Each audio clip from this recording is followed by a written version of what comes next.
मेरा मुर्शद प्यारा आया। कि चनक्या का नाम तुसी सुनिया ही होना है कि चनक्या बहुत चतुर बड़े ज्ञानी सी। और कहा जाता है कि जिस राज्य विच वो सलाहकार सी चनक्या, उस राज्य दे दुश्मन ने अपनी सेना दे नाल तैयारी कर ली और पता लगा कि जिस राज्य च चनक्या रहिंदा है दुश्मन सेना उत्ते हमला करन वाली है, कि उन्हां दी तैयारियां चल रही है। तो चनक्या ने अपने राजे नाल सलाह की, दरबार लगा होया है, उत्थे राज जोतशी भी बैठा होया है और होर भी दरबारी मुख्यमंत्री महामंत्री सेनापति सारे बैठे हुए है। तो उसलिए सलाह हो रही है कि राजे ने कहा कि मैनू पता लगा कि गुप्तचरां तो कि नाल दा दुश्मन देश साडे ते हमला करन दी तैयारी कर रहा है। हुण तुसीं दसो की करना चाहिए है, तुहाडी की सलाह है, की सलाह है तुहाडी? तो सारे उस वेले चनक्या की तरफ देख रहे हैं। तो चनक्या ने कहा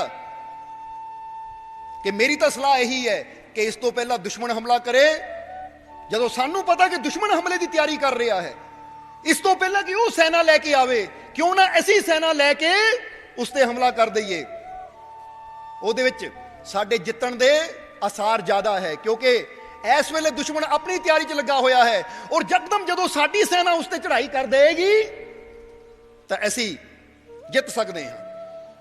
और जे दुश्मन नूं तैयारी करन दा पूरी मौका मिल गया तो फिर यह संभव है कि जंग होएगी और इस भारी नुकसान साडा भी होएगा, उन्हां दा भी होएगा और फिर जित किहदी होएगी ये तो उस समय के मुताबिक ही पता लगेगा।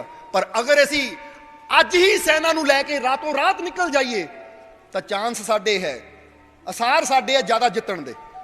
जदों चनक्या ने सलाह दी तो उस वेले जो राजा सी उन्होंने सलाह अच्छी लगी, पर ओदा जिहड़ा राज जोतशी सी कोल बैठा उन्हें गल कट्टी और कहन लगा कि महाराज रुको, मैं देख रहा है ग्रहां नूं कि अगर अज असीं सेना लैके निकलते हैं, अगर अज असीं सेना लैके हमला करते हैं तो साडे ग्रह माड़े है, साडे देश के ग्रह साडे राज्य के ग्रह इस वेले माड़ी हालत विच है। इस करके जे असीं हमला कीता असीं हार जावांगे। तो उस वेले राजे ने कहा, फिर राज जोतशी जी तुहाडा कहना की है? वो कहंदे मेरा कहना की है कि 7 दिन रुकिया जाए, साडे ग्रहां की चाल सही हो जाएगी, 7 दिनों बाद अगले हफ्ते साडे ग्रहां की चाल सही हो जाएगी, फिर असीं सेना नूं लैके हमला करिए तो असीं जित सकते हैं। तो चनक्या ने कहा 7 दिनों तो वो सेना साडे कोल पहुंच जाएगी, 7 दिनों तो साडे कोल जाण दा अवसर मुक जाएगा, वो सेना साडे मैदान च आ जाएगी। पर राज जोतशी कहता नहीं, मेरे ग्रह ये कह रहे हैं। तो हुण राजा परेशानी च पै गया कि मैं चनक्या की गल मन के अज शुरुआत करा, सेना लैके अज रात नूं कूच का हुक्म करा, या अपने जोतशी की गल मन के 1 हफ्ते बाद मैं सेना नूं तैयार करा। हाले राजा सोच ही रहा सी और चनक्या ने देखा कि राजा इस वेले दो चित्ती च है। दो चित्ती का मतलब समझ दो, द्विंद च है, किहदी गल मन्ना। तो उन्होंने क्लीयर करने वास्ते चनक्या कोल खड़े सैनिक दे कोल गया, उहदी तलवार म्यान चों कड्डी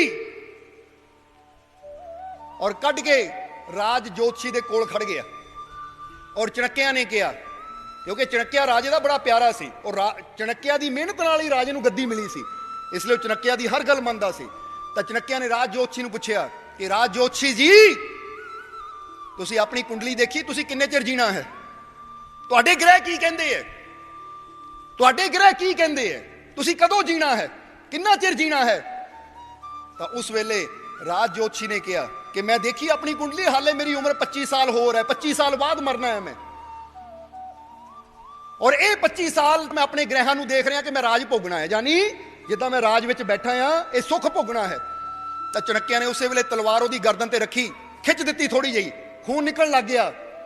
कहंदे हुण मेरे हत्थ च है, मैं चाहां तां गर्दन हुणे उड़ा देवां, हुण दसो तुहाडे ग्रह की कहंदे?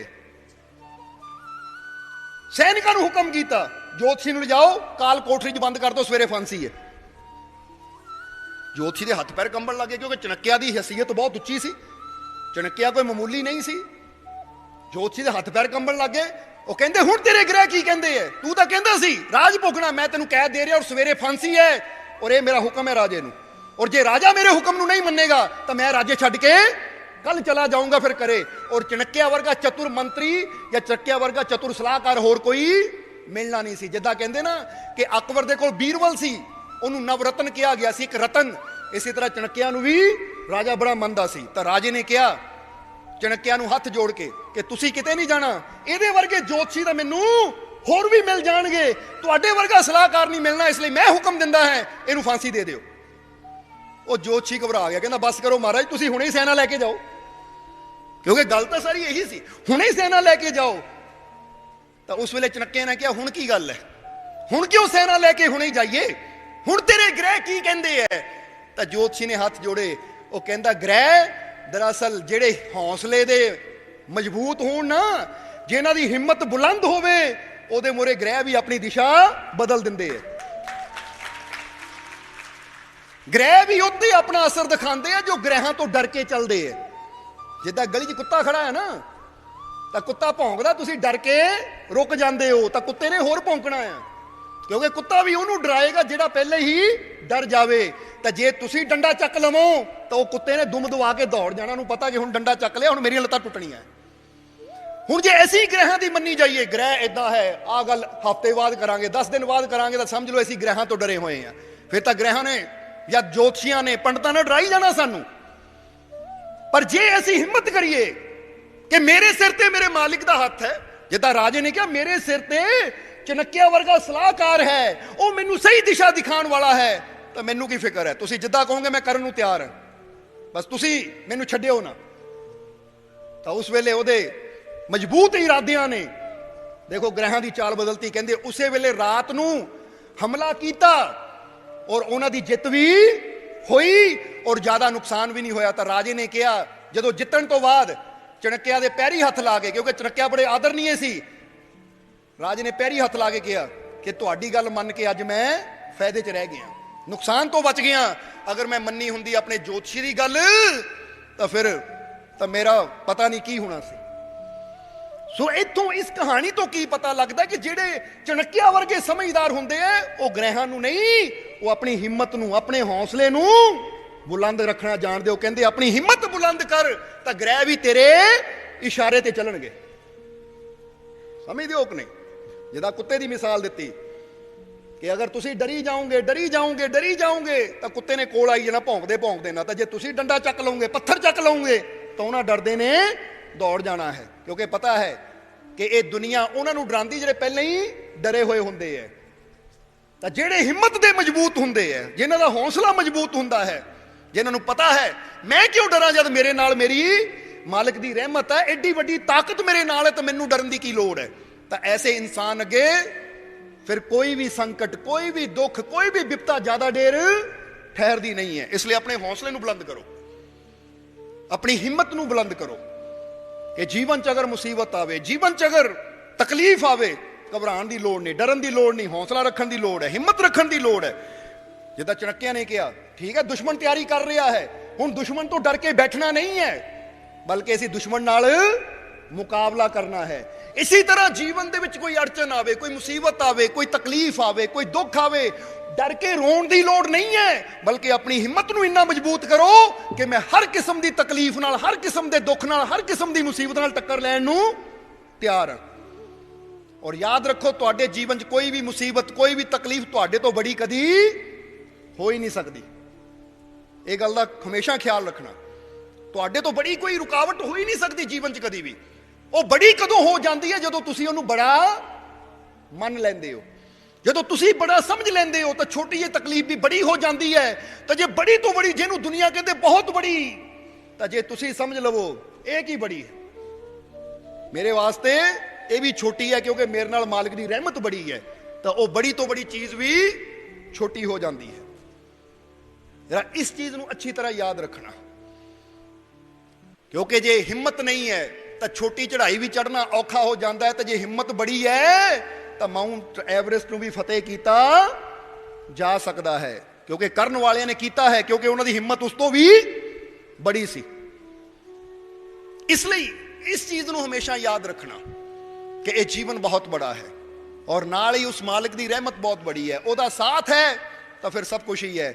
ਇਸ ਲਈ ਫਕੀਰ ਕੀ ਸਮਝਾ ਰਹੇ ਹੈ कि दम दम दे नाल है ये बनी जिंदगी, इन्हां दमां ने खरे कदों रुक जाना।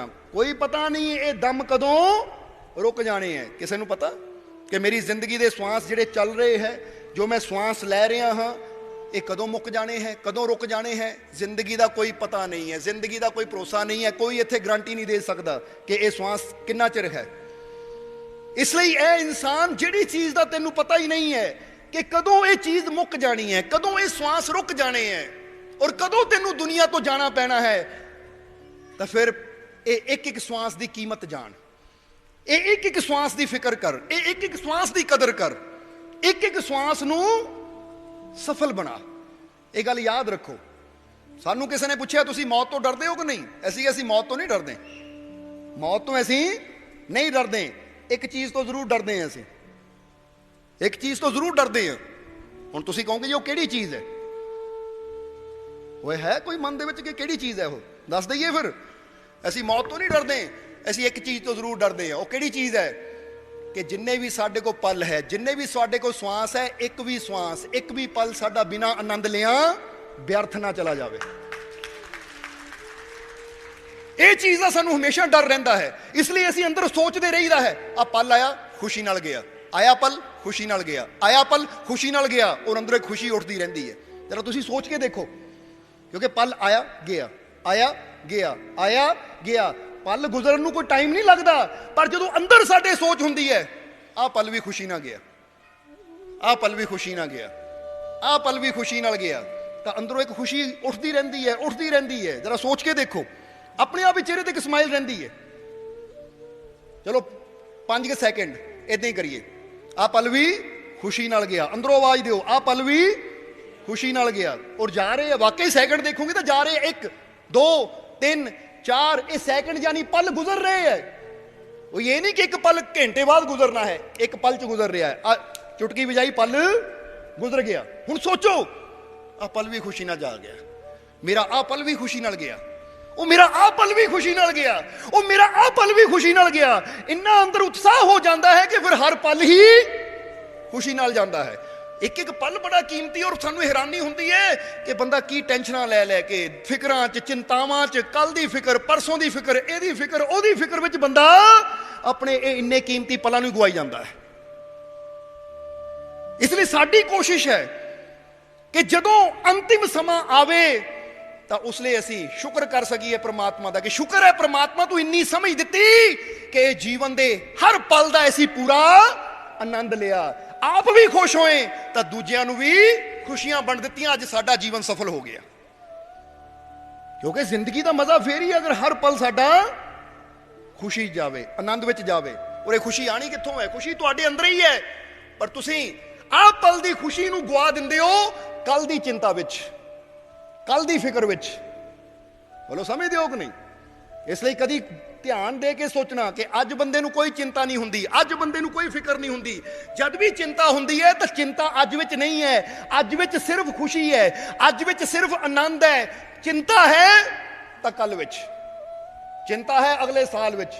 इसलिए एक बच्चा चिंता करेगा कि पता नहीं पेपरां च की आना है, हालांकि पेपर हाले 6 महीने बाद है, पर चिंता अज तो ही है। इसलिए तुसी भी अगर गौर करोगे तो बंदा हमेशा, जे किसी भी चीज की चिंता तुहानू है तो तुसी आप कदी गौर करके देखना कि चिंता ज्यादातर कल विच हुंदी है, अज विच इस वेले हुण विच कोई चिंता नहीं है। हुण विच तां बंदा कहंदा सब ठीक है, इस वेले तो ठीक है, कल दी फिक्र है। इसलिए कहा जाता कि ऐ प्राणी अपने अंदर प्रेम पैदा कर, अपने अंदर विश्वास पैदा कर, अपने अंदर यकीन पैदा कर। प्रेम विश्वास यकीन होएगा तो फिर तेनू कल की चिंता करन दी कोई जरूरत नहीं है। एक फकीरां दी इत्थे गल सानू याद आ रही है कि एक फकीर सी कि उन्होंने मन च सोचा कि उन्हों दी बेटी शादी योग्या हो गई, तो बहुत कामिल फकीर सी, बड़ा नाम सी उन्हों दा। तो उन्हों दा नाम इतिहास में लिखा करमानी रहमतुल्लाह अलैह, करमानी रहमतुल्लाह अलैह। कहते हैं कि उन्होंने सारे ही मनते सी। जदों उन्हों दी बेटी की उम्र शादी योग्या हुई तो उन्होंने बड़े बड़े अमीरां दे रिश्ते आन लगे, इत्थे तक कि बादशाह दे शहजादे का भी रिश्ता आन लगा कि एडे वड्डे फकीर दे घर अगर साडे शादी हो जाए बच्चे दी तो किन्नियां रब दियां रहमतां सानू मिलणगियां। पर कहंदे है कि करमानी रहमतुल्लाह अलैह, हजरत करमानी सारे नूं मना करदे जा रहे सी। ते एक दिन एक उन्हां दे बड़े करीबी सेवक ने पुछया, कहंदा हजूर इन्ने बड़े बड़े रिश्ते आ रहे हैं नवाबां दे, सेठां दे, बादशाहां दे बच्चियां दे, तुसी इनकार क्यों कर रहे हो? तो उन्होंने कहा कि मैं अपनी बेटी की शादी किसी बादशाह, किसी सेठ या किसी अमीर दे घर नहीं करनी। मैं अपनी बेटी की शादी उत्थे करनी है जिहड़ा अपने रब दे नाल दिलों प्रेम करने वाला होवे। मैं दुनिया की दौलत वाले नाल शादी नहीं करनी, जिहदे पल्ले इश्क की दौलत होवे, मालिक दी, परमात्मा प्रभु दे प्रेम की दौलत होवे, मैं उन्होंने देखना है, बेशक बाहरों वो भुखा ही होवे। कहंदे उस शख्स की तलाश विच हजरत करमानी कई बार रात रात नूं घूमदे हुंदे सी कि कोई मैनूं ऐसा नौजवान मिल जावे जिहड़ा रब दी बंदगी च लीन होवे, परमात्मा दी भगती च लीन होवे। हुण एक दिन रात की गल है कि अद्धी रात नूं करमानी घूम रहे है, देख रहे है कि कोई अल्लाह वाला मिले। तां की देखिया कि एक मस्जिद है, मस्जिद के बाहर एक नौजवान बैठा होया है परमात्मा की बंदगी च। तो उस वेले उन्होंने उस नौजवान नूं जदों देखिया तो फिर वो भी कोल बह गए, क्योंकि कामिल फकीर सी।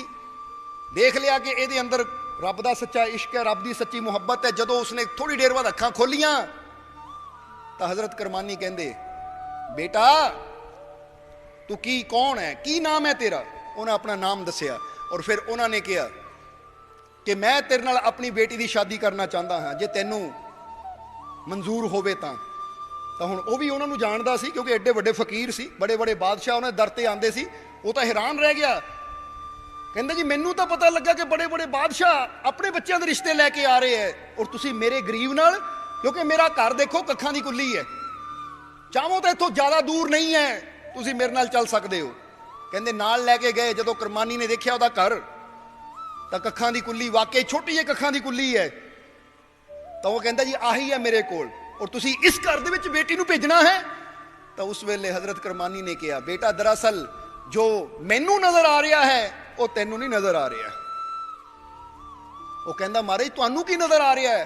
वो कहते मैनू नजर आ रहा है तेरे अंदर खुदा दे इश्क दी दौलत, परमात्मा दे प्रेम दा धन मैनू तेरे अंदर नजर आ रहा है, क्योंकि तेरे अंदर वो परमात्मा दा प्रेम है, ओदी बंदगी दी लगन है तेरे अंदर। और याद रखे दुनिया के धन तो एक दिन मुक जाएंगे, ये दुनिया दी दौलतां तो एक दिन खत्म हो जाएगियां, पर जिहड़ा धन इश्क दा हुंदा है ना, ये कदी खत्म नहीं हुंदा, इहदी कीमत पैंदी है। इसलिए दुनियावी धन दे नाल नाल उस मालिक दे इश्क दा धन, उहदे प्रेम दा धन भी साडे पल्ले होवे तो फिर कह सकते हैं कि वाकई असीं धनवान हाँ। पर अगर असीं दुनिया दा धन जोड़ते रहे, उहदे इश्क दे धन नूं ना जोड़िया, तो फिर बंदा गरीब दा गरीब ही है। इसलिए जदों कहंदे उसने सुनिया, वो कहंदा जी ठीक है फिर मैनू होर की चाहिदा है, जे तुहाडे नाल मेरा रिश्ता जुड़दा है। तो कहानी कहंदी है उन्होंने कहता ठीक है बई 2 दिन बाद तू बरात लैके आ जा। वो कहंदा जी मेरे तो कोई सज्जन मित्र भी है नहीं, मेरे तो कोई रिश्तेदार भी इन्ने है नहीं। वो कहंदे कोई गल नहीं, तू कल्ला ही आ जा, फिर ऐसी देख लिया तेनू बस ठीक है। और ये ना कह कि तेरे नाल कोई सज्जन मित्र है नहीं, क्योंकि तेरे दिल च वो खुदा दा इश्क है तो ओदी रहमत ओदी बख्शिश तेरे नाल है। और कहंदे जदों वो नौजवान 2 दिन बाद आया, शादी हुई, निकाह पढ़िया गया, उन्होंने अपनी बेटी नूं तोड़ दिता ओदे नाल। जदों शाम नूं वो अपनी बेगम नूं लैके जानी उन्हां फकीरां दी बेटी नूं लैके अपने घर पहुंचिया, तो जदों घर विच आके लड़की ने घूंघट चकिया तो अंदर नजर मारी, छोटी जी कखां दी कुल्ली है, और देखिया चारों तरफ ते एक कोने विच एक मिट्टी का घड़ा पिया है, और मिट्टी के घड़े के उपर एक मिट्टी की प्लेट है जिहदे च एक रोटी रखी हुई है। तो इस लड़की ने पूछया, फकीरां दी बेटी ने पूछया अपने पति नूं कि आ की है सामने? वो कहंदा मिट्टी का घड़ा है और उहदे उपर रोटी रखी हुई है कल वास्ते, सुक्की रोटी है, बस यही है मेरे कोल, होर घर च कुछ भी नहीं है। कहंदे जदों इन्नी गल कही तो लड़की रोन लग गई कि मेरे पिता ने ये मेरी शादी कित्थे कर दी, मेरे पिता ने तेरे च देखिया की देखिया तेरे च, ये मेरी शादी कित्थे कर दी? ਇੱਥੇ ਮੇਰੀ ਸ਼ਾਦੀ ਨਹੀਂ ਕਰਨੀ ਚਾਹੀਦੀ ਸੀ। ਤਾਂ ਲੜਕੇ ਨੇ ਕਿਹਾ ਮੈਂ ਤਾਂ ਤੇਰੇ ਅੱਬਾ ਨੂੰ ਪਹਿਲਾਂ ਹੀ ਕਿਹਾ ਸੀ, ਮੈਂ ਤਾਂ ਤੇਰੇ ਪਿਤਾ ਨੂੰ ਪਹਿਲਾਂ ਹੀ ਕਿਹਾ ਸੀ ਕਿ ਮੈਂ ਬੜਾ ਗਰੀਬ ਹਾਂ, ਮੇਰੇ ਘਰ 'ਚ ਕੁਝ ਵੀ ਹੈ ਨਹੀਂ, ਮੈਂ ਬੜਾ ਗਰੀਬ ਹਾਂ, ਖਾਣ ਦਾ ਪਤਾ ਨਹੀਂ ਹੈ ਕਿ ਰੋਟੀ ਮਿਲਣੀ ਹੈ ਜਾਂ ਨਹੀਂ। ਮੈਂ ਸਭ ਕੁਝ ਉਹਨਾਂ ਨੂੰ ਦੱਸਿਆ ਸੀ, ਘਰ ਵੀ ਦਿਖਾਇਆ ਸੀ, ਇਹ ਸਭ ਕੁਝ ਦੇਖ ਕੇ ਉਹਨਾਂ ਨੇ ਸ਼ਾਦੀ ਕੀਤੀ। ਤਾਂ ਲੜਕੀ ਨੇ ਕਿਹਾ ਉਹ ਮੂਰਖ, ਮੈਂ ਇਸ ਲਈ ਨਹੀਂ ਰੋ ਰਹੀ, ਇਸ ਲਈ ਨਹੀਂ ਕਹਿ ਰਹੀ ਕਿ ਤੇਰਾ ਘਰ ਗਰੀਬ ਹੈ, ਮੈਂ ਇਸ ਲਈ ਕਹਿ ਰਹੀ ਹਾਂ ਕਿ ਮੇਰੇ ਅੱਬਾ ਨੇ ਤੇ ਕੀ ਦੇਖਿਆ ਐਡੇ ਵੱਡੇ ਫਕੀਰ ਹੋ ਕੇ, ਉਹ ਇਹ ਨਹੀਂ ਦੇਖ ਪਾਏ ਕਿ ਤੂੰ ਕਹਿ ਰਿਹਾ ਇੱਕ ਰੋਟੀ ਰੱਖੀ ਹੈ ਕੱਲ ਵਾਸਤੇ। ਇਹਦਾ ਮਤਲਬ ਤੇਰੇ ਅੰਦਰ ਰੱਬ ਦਾ ਵਿਸ਼ਵਾਸ ਹੀ ਨਹੀਂ ਹੈ ਕਿ ਜਿਹੜਾ ਅੱਜ ਰਿਜ਼ਕ ਦੇ ਰਿਹਾ ਉਹ ਕੱਲ ਨੂੰ ਵੀ ਦੇਗਾ। ਤੇਰੇ ਅੰਦਰ ਕੀ ਦੇਖਿਆ? ਓਏ ਤੂੰ ਇੱਕ ਰੋਟੀ ਰੱਖੀ ਹੋਈ ਹੈ, ਇਹਦਾ ਮਤਲਬ ਤੈਨੂੰ ਰੱਬ ਤੇ ਪੂਰਾ ਯਕੀਨ ਹੀ ਹੈ ਨਹੀਂ। ਔਰ ਜਿੱਥੇ ਯਕੀਨ ਦੀ ਕਮੀ ਹੈ ਮੈਨੂੰ ਉੱਥੇ ਬਾਪ ਨੇ ਭੇਜ ਦਿੱਤਾ। ਇਸ ਲਈ ਜਿਹਨਾਂ ਨੂੰ ਯਕੀਨ ਹੁੰਦਾ ਕੱਲ ਦੀ ਚਿੰਤਾ ਕਦੀ ਕਰਦੇ ਨਹੀਂ ਹੈ। ਔਰ ਤੂੰ ਕਹਿੰਦਾ ਕੱਲ ਵਾਸਤੇ ਰੋਟੀ ਰੱਖੀ ਹੈ, ਤਾਂ ਜੇ ਰੱਬ ਤੇ ਪੂਰਾ ਯਕੀਨ ਹੋਵੇ ਬੰਦਾ ਕਹਿੰਦਾ ਕੱਲ ਦੀ ਫਿਕਰ ਕੀ, ਅੱਜ ਮੇਰੇ ਮਾਲਿਕ ਨੇ ਜ਼ਿੰਦਗੀ ਦਿੱਤੀ ਹੈ, ਅੱਜ ਨੂੰ ਮੈਂ ਆਨੰਦ ਨਾਲ ਜੀਵਾਂ, ਕੱਲ ਦੀ ਕੱਲ ਦੇਖੀ ਜਾਏਗੀ। ਹੁਣ ਇੱਥੇ ਇੱਕ ਗੱਲ ਯਾਦ ਰੱਖਣਾ, ਇਹਦਾ ਮਤਲਬ ਇਹ ਨਹੀਂ ਕਿ ਤੁਸੀਂ ਕੰਮ ਕਰਨਾ ਬੰਦ ਕਰ ਦਿਓ, ਦੁਕਾਨ ਤੇ ਜਾਣਾ ਬੰਦ ਕਰ ਦਿਓ, ਜਾਂ ਤੁਸੀਂ ਮਿਹਨਤ ਕਰਨੀ ਬੰਦ ਕਰ ਦਿਓ। ਇਹਦਾ ਮਤਲਬ ਇਹ ਤੁਸੀਂ ਕੱਲ ਦੀ ਚਿੰਤਾ ਕਰਨੀ ਬੰਦ ਕਰ ਦਿਓ। ਕੰਮ ਤਾਂ ਕਰਨਾ ਹੀ ਹੈ ਅਸੀਂ, ਮਿਹਨਤ ਤਾਂ ਕਰਨੀ ਹੈ ਅਸੀਂ, ਜੋ ਡਿਊਟੀ ਹੈ ਸਾਡੀ, ਜੋ ਫਰਜ਼ ਹੈ ਸਾਡੇ ਪਤੀ ਪਤਨੀ ਬੱਚਿਆਂ ਦੇ ਪ੍ਰਤੀ, ਉਹ ਤਾਂ ਪੂਰੇ ਕਰਨੇ ਹੀ ਹੈ। ਪਰ ਇਹਦਾ ਮਤਲਬ ਇਹ ਹੈ ਕਿ ਬੰਦਾ ਜਿਹੜਾ ਚਿੰਤਾ ਕਰਦਾ ਕੱਲ ਕੀ ਬਣੇਗਾ, ਹਾਏ ਕੱਲ ਕੀ ਹੋਏਗਾ, ਮੇਰੇ ਬੱਚਿਆਂ ਦਾ ਕੀ ਬਣੇਗਾ, ਮੇਰੀ ਪਤਨੀ ਦਾ ਕੀ ਬਣੇਗਾ, ਮੇਰੇ ਪਤੀ ਦਾ ਕੀ ਬਣੇਗਾ, ਮੇਰੇ ਪਰਿਵਾਰ ਦਾ ਕੀ ਬਣੇਗਾ, ਉਹਦੀ ਚਿੰਤਾ ਕਰਨੀ ਬੰਦ ਕਰ ਦਿਓ। ਕਿਉਂਕਿ ਆਉਣ ਵਾਲਾ ਕੱਲ ਉਸ ਪਰਮਾਤਮਾ ਦੇ ਹੱਥ 'ਚ ਹੈ, ਔਰ ਜਿਹੜੀ ਚੀਜ਼ ਉਹਦੇ ਹੱਥ 'ਚ ਹੈ ਉਹ ਤੁਹਾਡੇ ਵਾਸਤੇ ਮਾੜੀ ਕਦੀ ਹੋ ਹੀ ਨਹੀਂ ਸਕਦੀ। ਕੰਮ ਅਸੀਂ ਕਰਨਾ ਹੈ, ਮਿਹਨਤ ਅਸੀਂ ਕਰਨੀ ਹੈ। ਇਸ ਲਈ ਸ਼੍ਰੀ ਕ੍ਰਿਸ਼ਨ ਨੇ ਵੀ ਕਿਹਾ ਤੂੰ ਕਰਮ ਕਰ, ਫਲ ਦੀ ਚਿੰਤਾ ਨਾ ਕਰ, ਕਰਮ ਕਰ, ਤੂੰ ਬਸ ਕਰਮ ਕਰਨਾ ਹੈ। ਅੱਜ ਮੈਂ ਆਪਣੇ ਵੱਲੋਂ 100% ਮਿਹਨਤ ਕਰਨੀ ਹੈ, ਕੱਲ ਦੀ ਚਿੰਤਾ ਨਹੀਂ ਕਰਨੀ। ਜੇ ਅੱਜ ਅਸੀਂ 100% ਮਿਹਨਤ ਕਰਦੇ ਹਾਂ ਤਾਂ ਯਾਦ ਰੱਖੋ ਕੱਲ ਆਪਣੇ ਆਪ ਹੀ ਅੱਛਾ ਹੋਏਗਾ। ਤਾਂ ਜੇ ਅੱਜ ਅਸੀਂ ਮਿਹਨਤ ਨਾ ਕਰੀਏ ਤਾਂ ਫਿਰ ਕੱਲ ਆਪਣੇ ਆਪ ਹੀ ਸਾਡਾ ਮਾੜਾ ਹੋ ਜਾਏਗਾ। ਹਾਂ, ਕੱਲ ਦੀ ਚਿੰਤਾ ਨਹੀਂ ਕਰਨੀ, ਕਿਉਂਕਿ ਇੰਨਾ ਮੈਨੂੰ ਆਪਣੇ ਮਾਲਿਕ ਤੇ ਵਿਸ਼ਵਾਸ ਹੈ, ਬੰਦੇ ਦੇ ਅੰਦਰ ਹੋਣੀ ਚਾਹੀਦੀ ਕਿ ਇੰਨਾ ਮੈਨੂੰ ਆਪਣੇ ਮਾਲਿਕ ਤੇ ਵਿਸ਼ਵਾਸ ਹੈ, ਮੈਂ ਕਿਉਂ ਕੱਲ ਦੀ ਚਿੰਤਾ ਕਰਾਂ। ਕਿਉਂਕਿ ਜਿਹੜਾ ਜ਼ਿੰਦਗੀ ਦੇਣ ਵਾਲਾ ਕੱਲ ਦੀ ਫਿਕਰ ਵੀ ਉਹਨੂੰ ਹੈ, ਉਹਨੇ ਆਪ ਹੀ ਕੋਈ ਸੋਚਿਆ ਹੀ ਹੋਏਗਾ। ਜਰਾ ਸਮਝੋ ਸਾਰੇ ਜੀ। ਇਸ ਲਈ ਜੇ ਬੰਦਾ ਹੁਣ ਸੋਚੇ ਕਿ ਮੈਂ ਕੱਲ ਦੀ ਚਿੰਤਾ ਨਹੀਂ ਕਰਨੀ, ਇਸ ਲਈ ਦੁਕਾਨ ਨੂੰ ਤਾਲਾ ਲਾ ਕੇ ਬਹਿ ਜਾਵਾਂ ਕਿ ਉਹਦੀ ਜ਼ਿੰਦਗੀ ਆਪੇ ਹੀ ਦੇਗਾ ਰਿਜ਼ਕ, ਆਪੇ ਹੀ ਦੇਗਾ ਰੋਜ਼ੀ, ਮੈਂ ਕੋਈ ਕੰਮ ਨਹੀਂ ਕਰਨਾ, ਕੱਲ ਉਹਦੇ ਹੱਥ 'ਚ ਆਪੇ ਮੈਨੂੰ ਕੁਝ ਦੇਗਾ, ਤਾਂ ਫਿਰ ਉੱਥੇ ਰੱਬ ਨੇ ਸਮਝ ਵੀ ਦਿੱਤੀ ਹੋਈ ਹੈ। ਜਿੱਦਾਂ ਇੱਕ ਨੱਥੂ ਲਾਲ ਦੀ ਗੱਲ ਦੱਸ ਦਈਏ, ਫਿਰ ਗੱਲ ਕਲੀਅਰ ਹੋ ਜਾਏਗੀ ਕਿ ਨੱਥੂ ਲਾਲ ਇੱਕ ਜਗ੍ਹਾ ਇੱਕ ਪਿੰਡ 'ਚ ਰਹਿੰਦਾ ਸੀ। ਹੁਣ ਉੱਥੇ ਇੱਕ ਦਿਨ ਇੱਕ ਸੰਤ ਆਏ, ਤਾਂ ਸੰਤਾਂ ਨੇ ਸਤਸੰਗ 'ਚ ਕਿਹਾ ਕਿ ਰੱਬ ਤੇ ਯਕੀਨ ਰੱਖੋ, ਰੱਬ ਤੇ ਵਿਸ਼ਵਾਸ ਰੱਖੋ, ਤਾਂ ਰੱਬ ਤੁਹਾਡੀ ਮਦਦ ਕਰਨ ਵਾਸਤੇ ਜ਼ਰੂਰ ਆਉਂਦਾ ਹੈ, ਰੱਬ ਤੁਹਾਨੂੰ ਹਰ ਮੁਸ਼ਕਿਲ ਤੋਂ ਬਚਾਉਣ ਵਾਸਤੇ ਜ਼ਰੂਰ ਆਉਂਦਾ ਹੈ। ਬਸ ਆਪਣੇ ਰੱਬ ਤੇ ਯਕੀਨ ਹੋਣਾ ਚਾਹੀਦਾ ਹੈ, ਆਪਣੇ ਰੱਬ ਤੇ ਵਿਸ਼ਵਾਸ ਹੋਣਾ ਚਾਹੀਦਾ। ਰੱਬ ਤੁਹਾਡੀ ਸੰਭਾਲ ਕਰਨ ਲਈ ਜ਼ਰੂਰ ਆਏਗਾ, ਤੁਹਾਨੂੰ ਬਚਾਉਣ ਲਈ ਜ਼ਰੂਰ ਆਏਗਾ। ਕਿ ਜਿਹਨਾਂ ਦਿਲਾਂ 'ਚ ਪਿਆਰ ਹੈ, ਵਿਸ਼ਵਾਸ ਹੈ, ਰੱਬ ਉਹਨਾਂ ਦੀ ਰੱਖਿਆ ਜ਼ਰੂਰ ਕਰਦਾ ਹੈ। ਹੁਣ ਨੱਥੂ ਲਾਲ ਨੇ ਗੱਲ ਆਪਣੇ ਦਿਲ 'ਚ ਬਿਠਾ ਲਈ ਕਿ ਮੈਨੂੰ ਆਪਣੇ ਰੱਬ ਤੇ ਵਿਸ਼ਵਾਸ ਹੈ, ਔਰ ਸੰਤਾਂ ਨੇ ਕਿਹਾ ਜਿਹੜਾ ਰੱਬ ਤੇ ਵਿਸ਼ਵਾਸ ਕਰਦਾ ਰੱਬ ਉਹਦੀ ਰੱਖਿਆ ਕਰਨ ਵੀ ਜ਼ਰੂਰ ਆਉਂਦਾ ਹੈ। ਹੁਣ ਨੱਥੂ ਲਾਲ ਨੇ ਗੱਲ ਦਿਲ 'ਚ ਬਿਠਾ ਲਈ। ਹੁਣ ਸੰਤ ਚਲੇ ਗਏ, ਮਹੀਨਾ 6 ਮਹੀਨੇ ਗੁਜ਼ਰੇ। 6 ਮਹੀਨੇ ਬਾਅਦ ਜਦੋਂ ਬਰਸਾਤਾਂ ਦਾ ਟਾਈਮ ਆਇਆ ਤੇ ਇੰਨੇ ਜ਼ੋਰਾਂ ਦੀ ਬਰਸਾਤ ਹੋਈ ਕਿ ਪੂਰੇ ਪਿੰਡ 'ਚ ਬਾੜ ਆ ਗਈ, ਬਾੜ ਆ ਗਈ। ਪਾਣੀ ਪਿੰਡਾਂ 'ਚ ਵਧਣਾ ਸ਼ੁਰੂ ਹੋ ਗਿਆ, ਘਰਾਂ 'ਚ ਆਉਣਾ ਸ਼ੁਰੂ ਹੋ ਗਿਆ, ਔਰ ਸਾਰੇ ਲੋਕ ਆਪਣਾ ਸਮਾਨ ਲੈ ਲੈ ਕੇ ਕਿਸੇ ਸੁਰੱਖਿਅਤ ਜਗ੍ਹਾ ਨੂੰ ਜਾ ਰਹੇ ਹੈ। ਔਰ ਪਹਿਲਾਂ ਤਾਂ ਮਿਲਟਰੀ ਵਾਲਿਆਂ ਨੇ ਜਦੋਂ ਬਾੜ ਆਈ ਤਾਂ ਮਿਲਟਰੀ ਦੀਆਂ ਜੀਪਾਂ ਆਈਆਂ ਔਰ ਸਾਰੇ ਐਲਾਨ ਕਰਨ ਲੱਗੀਆਂ ਕਿ ਜਿਹੜੇ ਜਿਹੜੇ ਬਚਣਾ ਚਾਹੁੰਦੇ ਸਾਡੀਆਂ ਗੱਡੀਆਂ 'ਚ ਸਵਾਰ ਹੋ ਜਾਓ, ਆਪਣਾ ਸਮਾਨ ਸਾਡੀਆਂ ਗੱਡੀਆਂ 'ਚ ਰੱਖੋ ਤਾਂ ਕਿ ਤੁਹਾਨੂੰ ਸਹੀ ਪਾਸੇ ਲੈ ਜਾਈਏ, ਜਿੱਥੇ ਸੁਰੱਖਿਅਤ ਜਗ੍ਹਾ ਤੇ ਲੈ ਜਾਈਏ। ਤਾਂ ਨੱਥੂ ਲਾਲ ਕਹਿੰਦਾ ਲੈ ਹੁਣ ਮੈਂ ਮਿਲਟਰੀ ਵਾਲਿਆਂ ਦਾ ਸਹਾਰਾ ਲਵਾਂ? ਮੈਂ ਤਾਂ ਸੁਣਿਆ ਸੰਤਾਂ ਨੇ ਕਿਹਾ ਸੀ ਕਿ ਰੱਬ ਤੇ ਯਕੀਨ ਰੱਖੋ, ਤੁਹਾਡੀ ਰੱਖਿਆ ਰੱਬ ਕਰੇਗਾ। ਭਗਵਾਨ ਤੇ ਯਕੀਨ ਰੱਖੋ, ਤੁਹਾਡੀ ਰੱਖਿਆ ਭਗਵਾਨ ਆਪ ਕਰੇਗਾ। ਸੋ ਮੈਨੂੰ ਆਪਣੇ ਭਗਵਾਨ ਤੇ ਯਕੀਨ ਹੈ, ਮੈਨੂੰ ਆਪਣੇ ਭਗਵਾਨ ਤੇ ਪੂਰਾ ਵਿਸ਼ਵਾਸ ਹੈ, ਮੇਰੀ ਰੱਖਿਆ ਭਗਵਾਨ ਕਰੇਗਾ, ਮੈਂ ਨਹੀਂ ਜਾਣਾ ਕਿਤੇ, ਜਾਓ ਤੁਸੀਂ।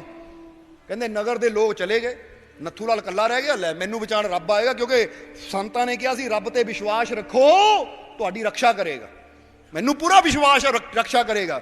ਆਖਿਰ ਪਾਣੀ ਹੋਰ ਵਧਿਆ, ਪਾਣੀ ਹੋਰ ਵਧਿਆ ਤੇ ਨੱਥੂ ਲਾਲ ਘਰ ਦੀ ਛੱਤ ਤੇ ਚੜ ਗਿਆ ਔਰ ਛੱਤ ਤੇ ਚੜ ਕੇ ਕਹਿ ਰਿਹਾ ਰੱਬਾ ਕਦੋਂ ਆਏਗਾ ਬਚਾਣ, ਹੁਣ ਤਾਂ ਘਰ ਵੀ ਡੁੱਬ ਗਿਆ। ਜਦ ਨੂੰ ਆਰਮੀ ਵਾਲੇ ਨਾਵ ਚ ਆਏ, ਕਿਸ਼ਤੀ ਚ ਆਏ, ਕਿਸ਼ਤੀ ਲੈ ਕੇ ਪਾਣੀ ਵਿੱਚ ਆਵਾਜ਼ਾਂ ਦੇ ਰਹੇ ਹੈ, ਅਨਾਉਂਸ ਕਰ ਰਹੇ ਹੈ ਕਿ ਅਗਰ ਕੋਈ ਰਹਿ ਗਿਆ ਹੈ, ਕਿਸੇ ਨੂੰ ਅਸੀਂ ਬਚਾ ਨਹੀਂ ਪਾਏ ਤਾਂ ਹੁਣ ਸਾਡੀ ਕਿਸ਼ਤੀ ਹੈ, ਆਓ ਸਾਡੇ ਕੋਲ, ਆਵਾਜ਼ ਦਿਓ ਸਾਨੂੰ ਤਾਂ ਕਿ ਅਸੀਂ ਤੁਹਾਨੂੰ ਲੈ ਜਾਈਏ। ਤਾਂ ਉਹ ਇੱਕ ਆਰਮੀ ਵਾਲੇ ਨੇ ਦੇਖਿਆ, ਅਫਸਰ ਨੇ, ਕਿ ਉਹ ਬੰਦਾ ਮਕਾਨ ਦੀ ਛੱਤ ਤੇ ਖੜਾ ਹੈ, ਚਲੋ ਭਾਈ ਇਹਨੂੰ ਬਚਾ ਲਈਏ। ਕਹਿੰਦੇ ਉਹਦੇ ਕੋਲ ਜਾਣ ਲੱਗੇ, ਨੱਥੂ ਲਾਲ ਕਹਿੰਦਾ ਪਰੇ ਜਾਓ ਪਰੇ ਜਾਓ, ਮੈਨੂੰ ਆਪਣੇ ਰੱਬ ਤੇ ਯਕੀਨ ਹੈ, ਮੇਰਾ ਰੱਬ ਆਏਗਾ ਬਚਾਣ, ਮੈਂ ਤੁਹਾਡੀ ਨਾਵ 'ਚ ਨਹੀਂ ਬੈਠਣਾ, ਕਿਉਂਕਿ ਸੰਤਾਂ ਨੇ ਕਿਹਾ ਸੀ ਰੱਬ ਤੇ ਵਿਸ਼ਵਾਸ ਰੱਖੋ, ਰੱਬ ਜ਼ਰੂਰ ਬਚਾਣ ਆਏਗਾ। ਹਾਲੇ ਤਾਂ ਛੱਤ ਦੇ ਥੱਲੇ ਹੀ ਪਾਣੀ ਹੈ, ਛੱਤ ਦੇ ਉੱਪਰ ਖੜਾ ਹੈ। ਤਾਂ ਮਿਲਟਰੀ ਵਾਲੇ ਕਹਿੰਦੇ ਭਾਈ ਅਸੀਂ ਤਾਂ ਕੋਸ਼ਿਸ਼ ਕਰ ਸਕਦੇ, ਜੇ ਤੂੰ ਹੀ ਨਾ ਆਉਣਾ ਚਾਹਵੇ ਤਾਂ ਜ਼ਬਰਦਸਤੀ ਤਾਂ ਕਰ ਨਹੀਂ ਸਕਦੇ, ਚਲੇ ਗਏ ਉਹ। ਹੁਣ ਆਖਰ ਕੀ ਹੋਇਆ, ਪਾਣੀ ਹੋਰ ਵਧਿਆ, ਹੁਣ ਤਾਂ ਕੋਠੀ ਛੱਤ ਵੀ ਡੁੱਬ ਗਈ, ਨੱਥੂ ਲਾਲ ਦੇ ਛਾਤੀ ਤੱਕ ਪਾਣੀ ਆ ਗਿਆ, ਕੋਠੀ ਛੱਤ ਤੇ ਖੜਾ। ਹੁਣ ਕੀ ਕਰਾਂ? ਜਦ ਨੂੰ ਹੈਲੀਕਾਪਟਰ ਚ ਆਏ ਮਿਲਟਰੀ ਵਾਲੇ, ਹੈਲੀਕਾਪਟਰ ਚ ਦੇਖਣ ਵਾਸਤੇ ਕਿ ਕੋਈ ਰਹਿ ਤਾਂ ਨਹੀਂ ਗਿਆ। ਦੇਖਿਆ ਇੱਕ ਬੰਦਾ ਕੋਠੀ ਛੱਤ ਤੇ ਖੜਾ, ਇੱਥੇ ਤੱਕ ਡੁੱਬਿਆ ਪਾਣੀ 'ਚ, ਹੱਥ ਮਾਰ ਰਿਹਾ ਹੈ। ਉਹਨਾਂ ਨੇ ਰੱਸੀ ਸੁੱਟੀ, ਪੌੜੀ ਸੁੱਟੀ ਕਿ ਚੜ ਜਾ ਉੱਪਰ। ਉਹ ਕਹਿੰਦਾ ਲੈ ਜਾਓ ਪਰੇ, ਮੈਂ ਤਾਂ ਰੱਬ ਨੂੰ ਕਹਿ ਰਿਹਾ, ਤੁਹਾਨੂੰ ਥੋੜੀ ਕਹਿ ਰਿਹਾ, ਰੱਬ ਨੂੰ ਕਹਿ ਰਿਹਾ। ਰੱਬਾ ਕਿੱਥੇ ਆ, ਮੈਂ ਦੇਖ, ਮੈਨੂੰ ਤੇਤੇ ਪੂਰਾ ਯਕੀਨ ਹੈ, ਪੂਰਾ ਵਿਸ਼ਵਾਸ ਹੈ, ਤੂੰ ਮੈਨੂੰ ਬਚਾਣ ਆਏਗਾ, ਬਚਾ ਲੈ, ਆ ਜਾ ਹੁਣ, ਕਿਉਂਕਿ ਫਕੀਰਾਂ ਨੇ ਕਿਹਾ ਸੀ ਪੂਰਾ ਰੱਬ ਤੇ ਯਕੀਨ ਰੱਖੋ, ਰੱਬ ਤੁਹਾਨੂੰ ਬਚਾਏਗਾ, ਆ ਜਾ ਹੁਣ।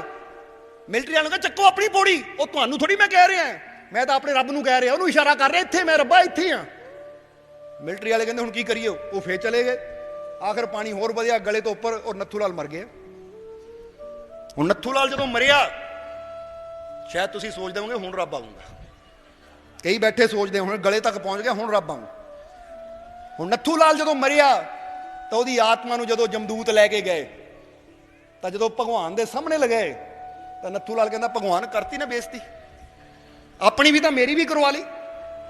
ਭਗਵਾਨ ਕਹਿੰਦਾ ਹੋਇਆ ਕੀ ਭਾਈ, ਬੇਇੱਜ਼ਤੀ ਕਾਹਦੀ ਹੋ ਗਈ? ਕਹਿੰਦਾ ਮੈਂ ਬੜੇ ਸ਼ਾਨ ਨਾਲ, ਬੜੇ ਡੰਕਾ ਵਜਾ ਕੇ ਕਹਿ ਰਿਹਾ ਸੀ ਮੈਨੂੰ ਆਪਣੇ ਰੱਬ ਤੇ ਯਕੀਨ ਹੈ, ਆਪਣੇ ਭਗਵਾਨ ਤੇ ਯਕੀਨ ਹੈ, ਭਗਵਾਨ ਬਚਾਣ ਆਏਗਾ, ਆਏਗਾ ਭਗਵਾਨ ਬਚਾਣ। ਤਾਂ ਤੁਸੀਂ ਆਏ ਨਹੀਂ, ਹੋਗੇ ਕਿ ਨਹੀਂ ਬੇਇੱਜ਼ਤੀ ਤੁਹਾਡੀ ਵੀ ਤਾਂ ਮੇਰੀ ਵੀ। ਉਹ ਮਿਲਟਰੀ ਵਾਲੇ ਵੀ ਕਹਿੰਦੇ ਹੋਣਗੇ, ਹੁਣ ਮੇਰੀ ਲਾਸ਼ ਤੈਰਦੀ ਹੋਣੀ ਹੈ, ਉਹ ਵੀ ਹੱਸਦੇ ਹੋਣਗੇ, ਦੇਖ ਲੈ ਰੱਬ ਦੇ ਯਕੀਨ ਦਾ ਫਲ, ਤੂੰ ਤਾਂ ਬੜਾ ਰੱਬ ਤੇ ਯਕੀਨ ਰੱਖਿਆ ਸੀ, ਮਰ ਗਿਆ, ਹੁਣ ਮੇਰੀ ਵੀ ਬੇਇੱਜ਼ਤੀ ਹੋਈ, ਤੁਹਾਡੀ ਵੀ ਬੇਇੱਜ਼ਤੀ ਹੋਈ ਨਾ। ਭਗਵਾਨ ਤੁਸੀਂ ਆਏ ਕਿਉਂ ਨਹੀਂ? ਉਹ ਭਗਵਾਨ ਕਹਿੰਦਾ ਕੀ ਕਰਾਂ ਨੱਥੂ ਲਾਲ, ਮੈਂ ਤਾਂ ਆਇਆ ਸੀ, ਤੂੰ ਹੀ ਨਹੀਂ ਮੇਰੀ ਗੱਲ ਮੰਨੀ। ਉਹ ਕਹਿੰਦਾ ਤੁਸੀਂ ਕਦੋਂ ਆਏ ਸੀ? ਭਗਵਾਨ ਨੇ ਕਿਹਾ ਪਹਿਲੀ ਵਾਰ ਮੈਂ ਆਇਆ ਸੀ ਗੱਡੀ ਵਿੱਚ ਮਿਲਟਰੀ ਵਾਲੇ ਦਾ ਰੂਪ ਲੈ ਕੇ, ਉਸ ਲਈ ਮੈਂ ਹੀ ਤੈਨੂੰ ਕਹਿ ਰਿਹਾ ਸੀ ਆ ਜਾ, ਗੱਡੀ 'ਚ ਸਵਾਰ ਹੋ ਜਾ, ਬਚ ਜਾ, ਪਰ ਤੂੰ ਆਪਣੀ ਅਕਲ ਦਾ ਇਸਤੇਮਾਲ ਨਹੀਂ ਲਿਆ। ਫਿਰ ਦੂਸਰੀ ਵਾਰ ਮੈਂ ਬਚਾਣ ਆਇਆ ਨਾਵ ਵਾਲੇ ਦੇ ਰੂਪ 'ਚ, ਜਦੋਂ ਤੂੰ ਕੋਠੇ ਦੀ ਛੱਤ ਤੇ ਖੜਾ ਸੀ, ਉਦੋਂ ਵੀ ਮੈਂ ਹੀ ਉਹਦੇ ਅੰਦਰੋਂ ਆਵਾਜ਼ਾਂ ਮਾਰ ਰਿਹਾ ਸੀ ਆ ਜਾ ਆ ਜਾ, ਕਿਉਂਕਿ ਸੰਤ ਦੇ ਅੰਦਰੋਂ ਮੈਂ ਬੋਲ ਰਿਹਾ, ਉਹ ਤੂੰ ਸੁਣ ਲਿਆ, ਤਾਂ ਉਹਨਾਂ ਅੰਦਰ ਵੀ ਤਾਂ ਮੈਂ ਹੀ ਬੋਲ ਰਿਹਾ ਸੀ ਤੈਨੂੰ ਬਚਾਉਣ ਲਈ, ਆ ਜਾ ਆ ਜਾ, ਉਹ ਕਿਉਂ ਨਹੀਂ ਸੁਣਿਆ? ਫਿਰ ਤੀਸਰੀ ਵਾਰ ਮੈਨੂੰ ਤਰਸ ਉਦੋਂ ਆਇਆ ਜਦੋਂ ਪਾਣੀ ਤੇਰੇ ਕੰਧੇ ਤੱਕ ਪਹੁੰਚ ਗਿਆ, ਫਿਰ ਮੈਂ ਸੋਚਿਆ ਇਹਨੂੰ ਬਚਾ ਲਵਾਂ, ਮੇਰੇ ਤੇ ਯਕੀਨ ਰੱਖਿਆ ਹੈ, ਫਿਰ ਮੈਂ ਬਚਾਉਣ ਵਾਸਤੇ ਆਇਆ, ਔਰ ਰੱਸੀ ਵੀ ਸੁੱਟੀ, ਪਰ ਤੂੰ ਹੀ ਕਹਿਤਾ ਮੈਨੂੰ ਨਹੀਂ ਚਾਹੀਦੀ, ਚਲਾ ਜਾ। ਔਰ ਬੇਟਾ ਜਦ ਵੀ ਮੈਂ ਬਚਾਣ ਆਣਾ ਤਾਂ ਕਿਸੇ ਰੂਪ ਵਿੱਚ ਹੀ ਆਣਾ ਹੈ, ਮੈਂ ਆਪ ਸਾਖਸ਼ਾਤ ਉਤਰ ਕੇ ਤਾਂ ਆਣਾ ਨਹੀਂ। ਜਦ ਵੀ ਮੈਂ ਬਚਾਣ ਆਂਦਾ ਤਾਂ ਸੰਤਾਂ, ਫਕੀਰਾਂ, ਗੁਰੂਆਂ, ਰਹਿਬਰਾਂ ਦੇ ਕਿਸੇ ਮਦਦਗਾਰ ਦੇ ਰੂਪ ਵਿੱਚ ਬਚਾਣ ਆਂਦਾ ਹਾਂ। ਇਸ ਲਈ ਜਦੋਂ ਵੀ ਬੰਦਾ ਮੁਸੀਬਤ 'ਚ ਹੋਵੇ, ਮੈਂ ਸਮਝ ਦਿੱਤੀ ਹੈ, ਅਕਲ ਦਿੱਤੀ ਹੈ, ਬੰਦੇ ਨੂੰ ਸੋਚਣ ਸਮਝਣ ਦੀ ਸ਼ਕਤੀ ਦਿੱਤੀ ਹੋਈ ਹੈ, ਉਸ ਲਈ ਬੰਦੇ ਨੂੰ ਆਪਣੀ ਸ਼ਕਤੀ ਦੇ ਮੁਤਾਬਿਕ ਉਹ ਮੁਸੀਬਤ 'ਚੋਂ ਬਚਣ ਦਾ ਯਤਨ ਕਰਨਾ ਚਾਹੀਦਾ ਹੈ। ਬੋਲੋ ਸਮਝਦੇ ਹੋ ਕਿ ਨਹੀਂ? ਹੁਣ ਫਰਜ਼ ਕਰੋ ਜਿਹਦਾ ਕੁੱਤੇ ਦੀ ਗੱਲ ਕੀਤੀ ਕਿ ਸਾਹਮਣੇ ਕੁੱਤਾ ਭੌਂਕਦਾ ਆਵੇ, ਤੁਸੀਂ ਬਹਿ ਜਾਓ, ਮੈਨੂੰ ਤਾਂ ਰੱਬ ਤੇ ਯਕੀਨ ਹੈ, ਰੱਬ ਬਚਾਣ ਆਏਗਾ ਮੈਨੂੰ, ਉਹ ਕੁੱਤੇ ਤੋਂ ਮੇਰੀ ਰੱਖਿਆ ਕਰੇਗਾ। ਤਾਂ ਹੁਣ ਰੱਬ ਨੇ ਹੱਥ ਪੈਰ ਦਿੱਤੇ ਹੈ ਕਿ ਨਹੀਂ, ਸਮਝ ਦਿੱਤੀ ਹੈ ਕਿ ਨਹੀਂ? ਕੁੱਤਾ ਆਂਦਾ ਤਾਂ ਡੰਡਾ ਚੱਕ ਲੈ, ਹੁਣ ਡੰਡਾ ਚੱਕਿਆ ਤੇ ਇਹ ਵੀ ਉਹਦੀ ਤਾਕਤ ਨਾਲ ਹੀ ਬਚਿਆ ਤੂੰ, ਕਿਉਂਕਿ ਉਹ ਤਾਕਤ ਨਾ ਦਿੰਦਾ ਤੈਨੂੰ ਤਾਂ ਤੂੰ ਆਪਣੇ ਹੱਥ ਪੈਰ ਕਿੱਥੋਂ ਹਿਲਾ ਸਕਦਾ ਸੀ।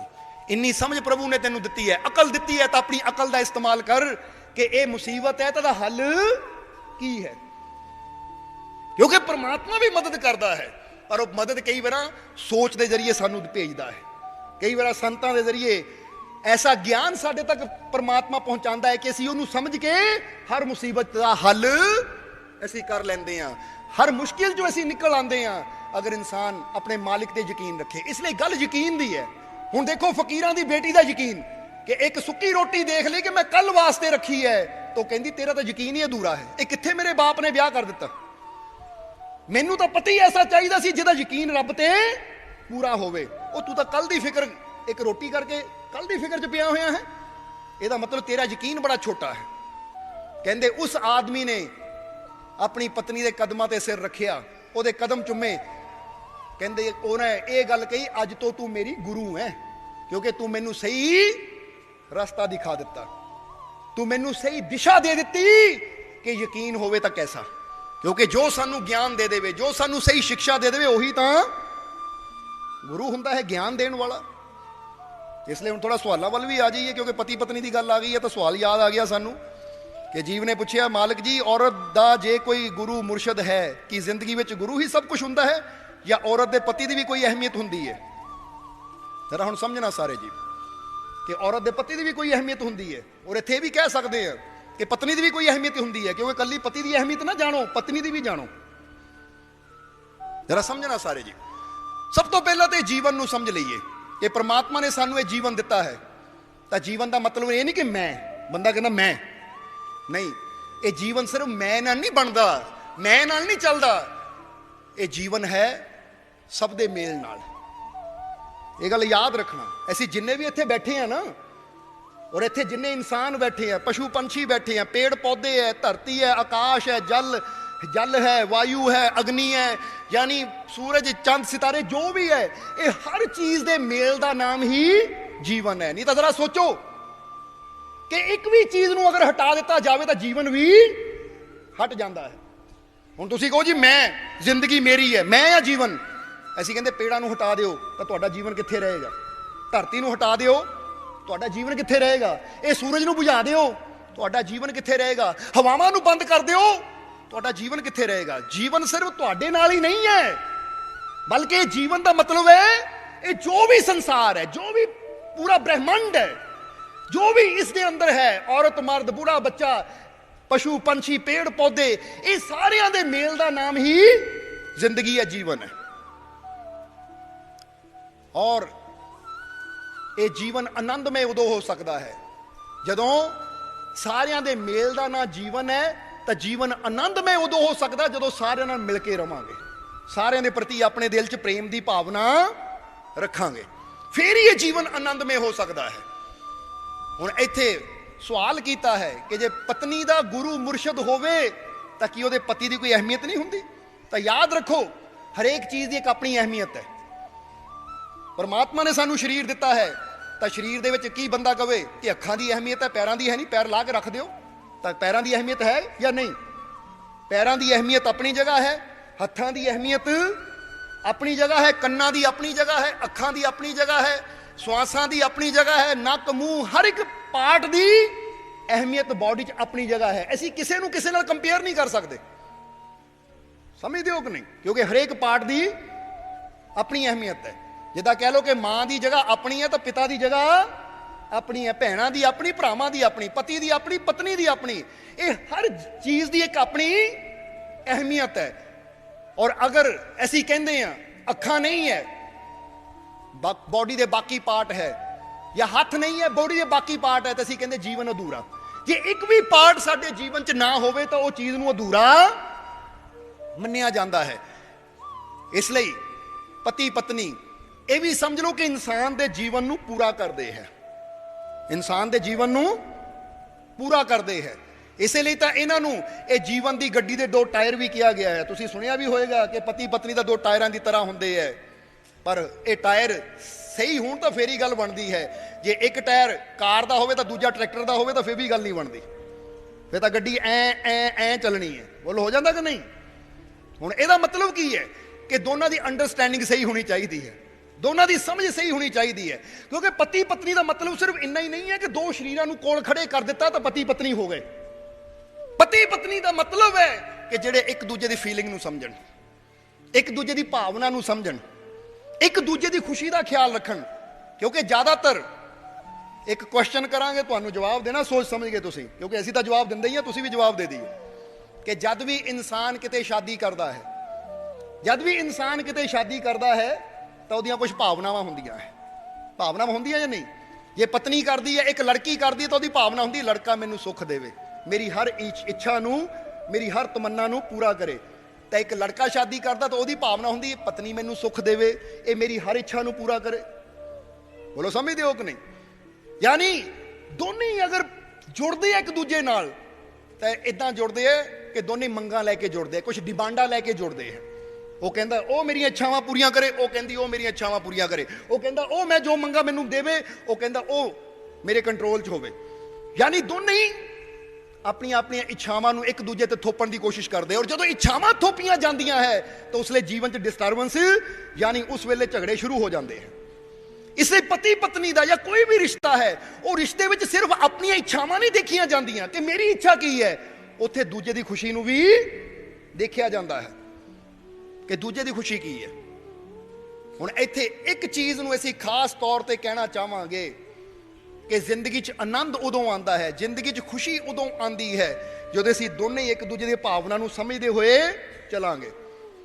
ਤਾਂ ਹੁਣ ਕਈ ਵਾਰ ਪਤੀ ਕੀ ਹੁੰਦਾ, ਸ਼ਰਾਬ ਪੀ ਕੇ ਲੰਮਾ ਪਿਆ ਰਹਿੰਦਾ ਹੈ, ਉਹਨੂੰ ਬੀਬੀ ਦੀ ਭਾਵਨਾ ਨਾਲ ਕੋਈ ਮਤਲਬ ਹੀ ਨਹੀਂ ਹੈ, ਬੱਚਿਆਂ ਦੀ ਜ਼ਿੰਮੇਵਾਰੀ ਦਾ ਕੋਈ ਪਤਾ ਹੀ ਨਹੀਂ ਹੈ, ਬੱਚਿਆਂ ਦੀ ਕੋਈ ਫਿਕਰ ਹੀ ਨਹੀਂ, ਉਹਨੂੰ ਤਾਂ ਬਸ ਮੈਨੂੰ ਪੀਣ ਨੂੰ ਚਾਹੀਦੀ ਹੈ, ਤੂੰ ਚਾਹੇ ਕਮਾ ਕੇ ਲਿਆ, ਚੋਰੀ ਕਰਕੇ ਲਿਆ, ਆਪਣੇ ਗਹਿਣੇ ਵੇਚ, ਆਪਣਾ ਸਮਾਨ ਵੇਚ, ਮੈਨੂੰ ਪੀਣ ਨੂੰ ਚਾਹੀਦੀ ਹੈ। ਹੁਣ ਜ਼ਰਾ ਸੋਚੋ ਉੱਥੇ ਫਿਰ ਔਰਤ ਦੀ ਫੀਲਿੰਗ ਉਸ ਦੇ ਨਾਲ ਕਿੱਦਾਂ ਜੁੜੇਗੀ?